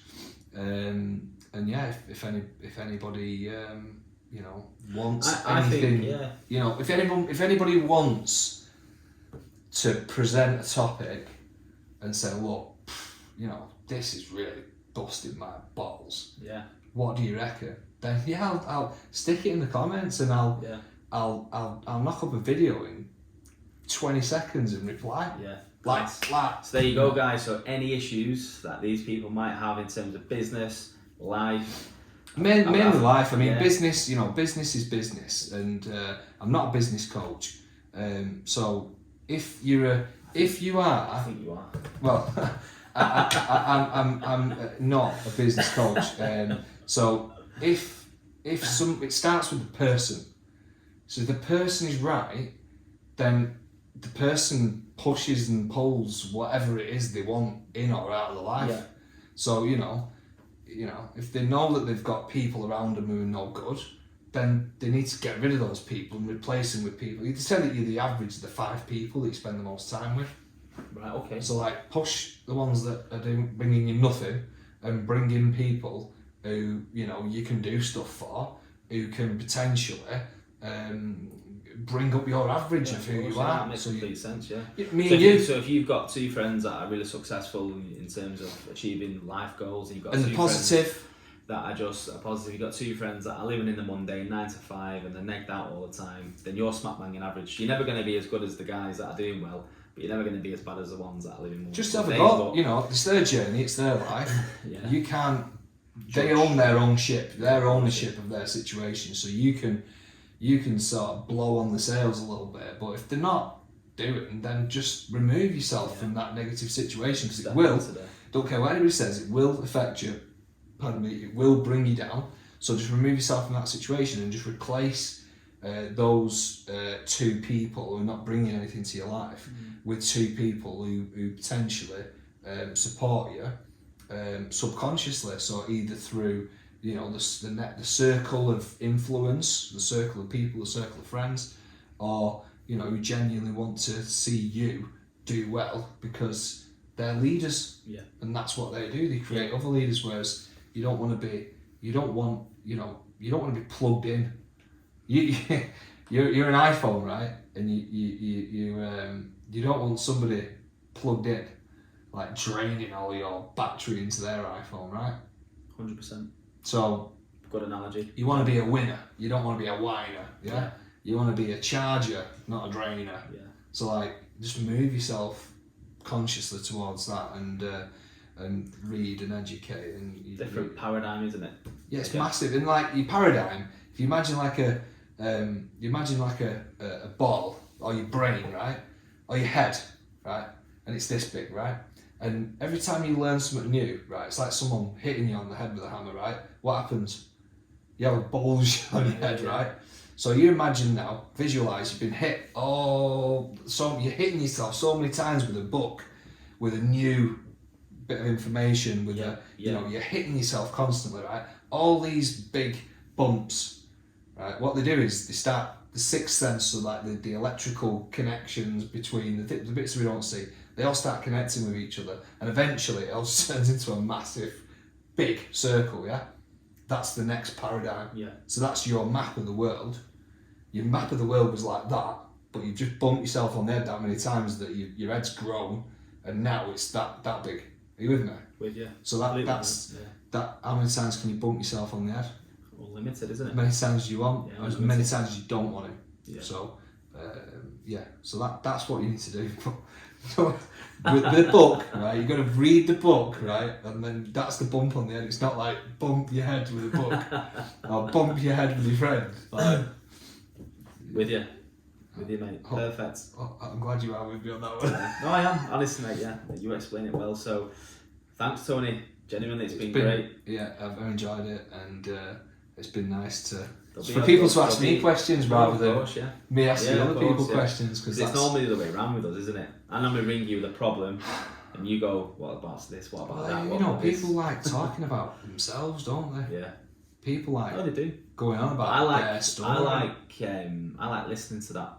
I've genuinely got an interest in people, especially people that can make an impact. And if I know they can, or people that have been somewhere that isn't great, and then they've because you got to hit rock. That's another thing. You got to hit rock bottom before you're ever gonna. So you've got to have all the home truths. You've got to go through all the peanut butter, I call it, sticky, horrible, and you've got to find your way out of it. So if you don't do that, if you don't hit rock bottom and you don't go through the peanut butter, you're probably not. Your goals aren't big enough. No. Your procrastinations are probably stronger. Your excuses and your just your general belief in yourself, and it's attitude just to life. Do you back yourself? And if you back yourself, and you've got a great idea. Are you willing to sell your house? Are you willing to go and invest and get a massive loan to sell your business? If you back yourself that much and it's a great idea, go and do it. Just do it. And you've already done it and you're thinking about doing it. You're already at your awards evening. You're already cheersing up with your friends and, I might be wrong, but I don't think that can fail. I just don't think it can fail. It can, but I just don't think it can if you're doing it in the right way for the right reasons. Yeah, and if you it can't be a bullshit story. If you back yourself, to be the right. You can tell other people, this is what I'm going to do. But you can't go to an investor and go, I've had this great idea and and I need 50 grand of your money. And they're like, right, okay, well, why haven't you put your house up for sale? Why haven't you just put why don't you have 100% of your own company? Yeah. Oh, well, what it is I don't know. What it is, I'm not that confident, so I'd rather blow your money than my own. Oh, yeah. Less risk. Yeah. Oh, shit, I've just said that. Okay, do you not want to lend me the money then? Yeah. Right, okay. Right, I need to go back to my pitch, don't I? and I need to. So I don't actually believe in this, because why am I not doing that like it? What he said. Right, okay, yeah, sorry, do apologise. Unconsciously incompetent, but I've learned something. So now I'm going to go again. Well, that's it, yeah. So the next time he sees an investor, he'll do a lot better, hopefully. Yeah, I've mortgaged my house, I've brought out 100k, I want 50k. From you, and your expertise. And your expertise, and I'll give you, 10% of the full turnover or whatever. So like, do you back yourself? Right, okay, that's enough. If you show somebody that level of commitment, they don't even need to look at your idea, they just go, right, fine, I'll do it. Brilliant, mate. Thank you very much, Tony. Pleasure, my friend. Excellent. Okay. Right.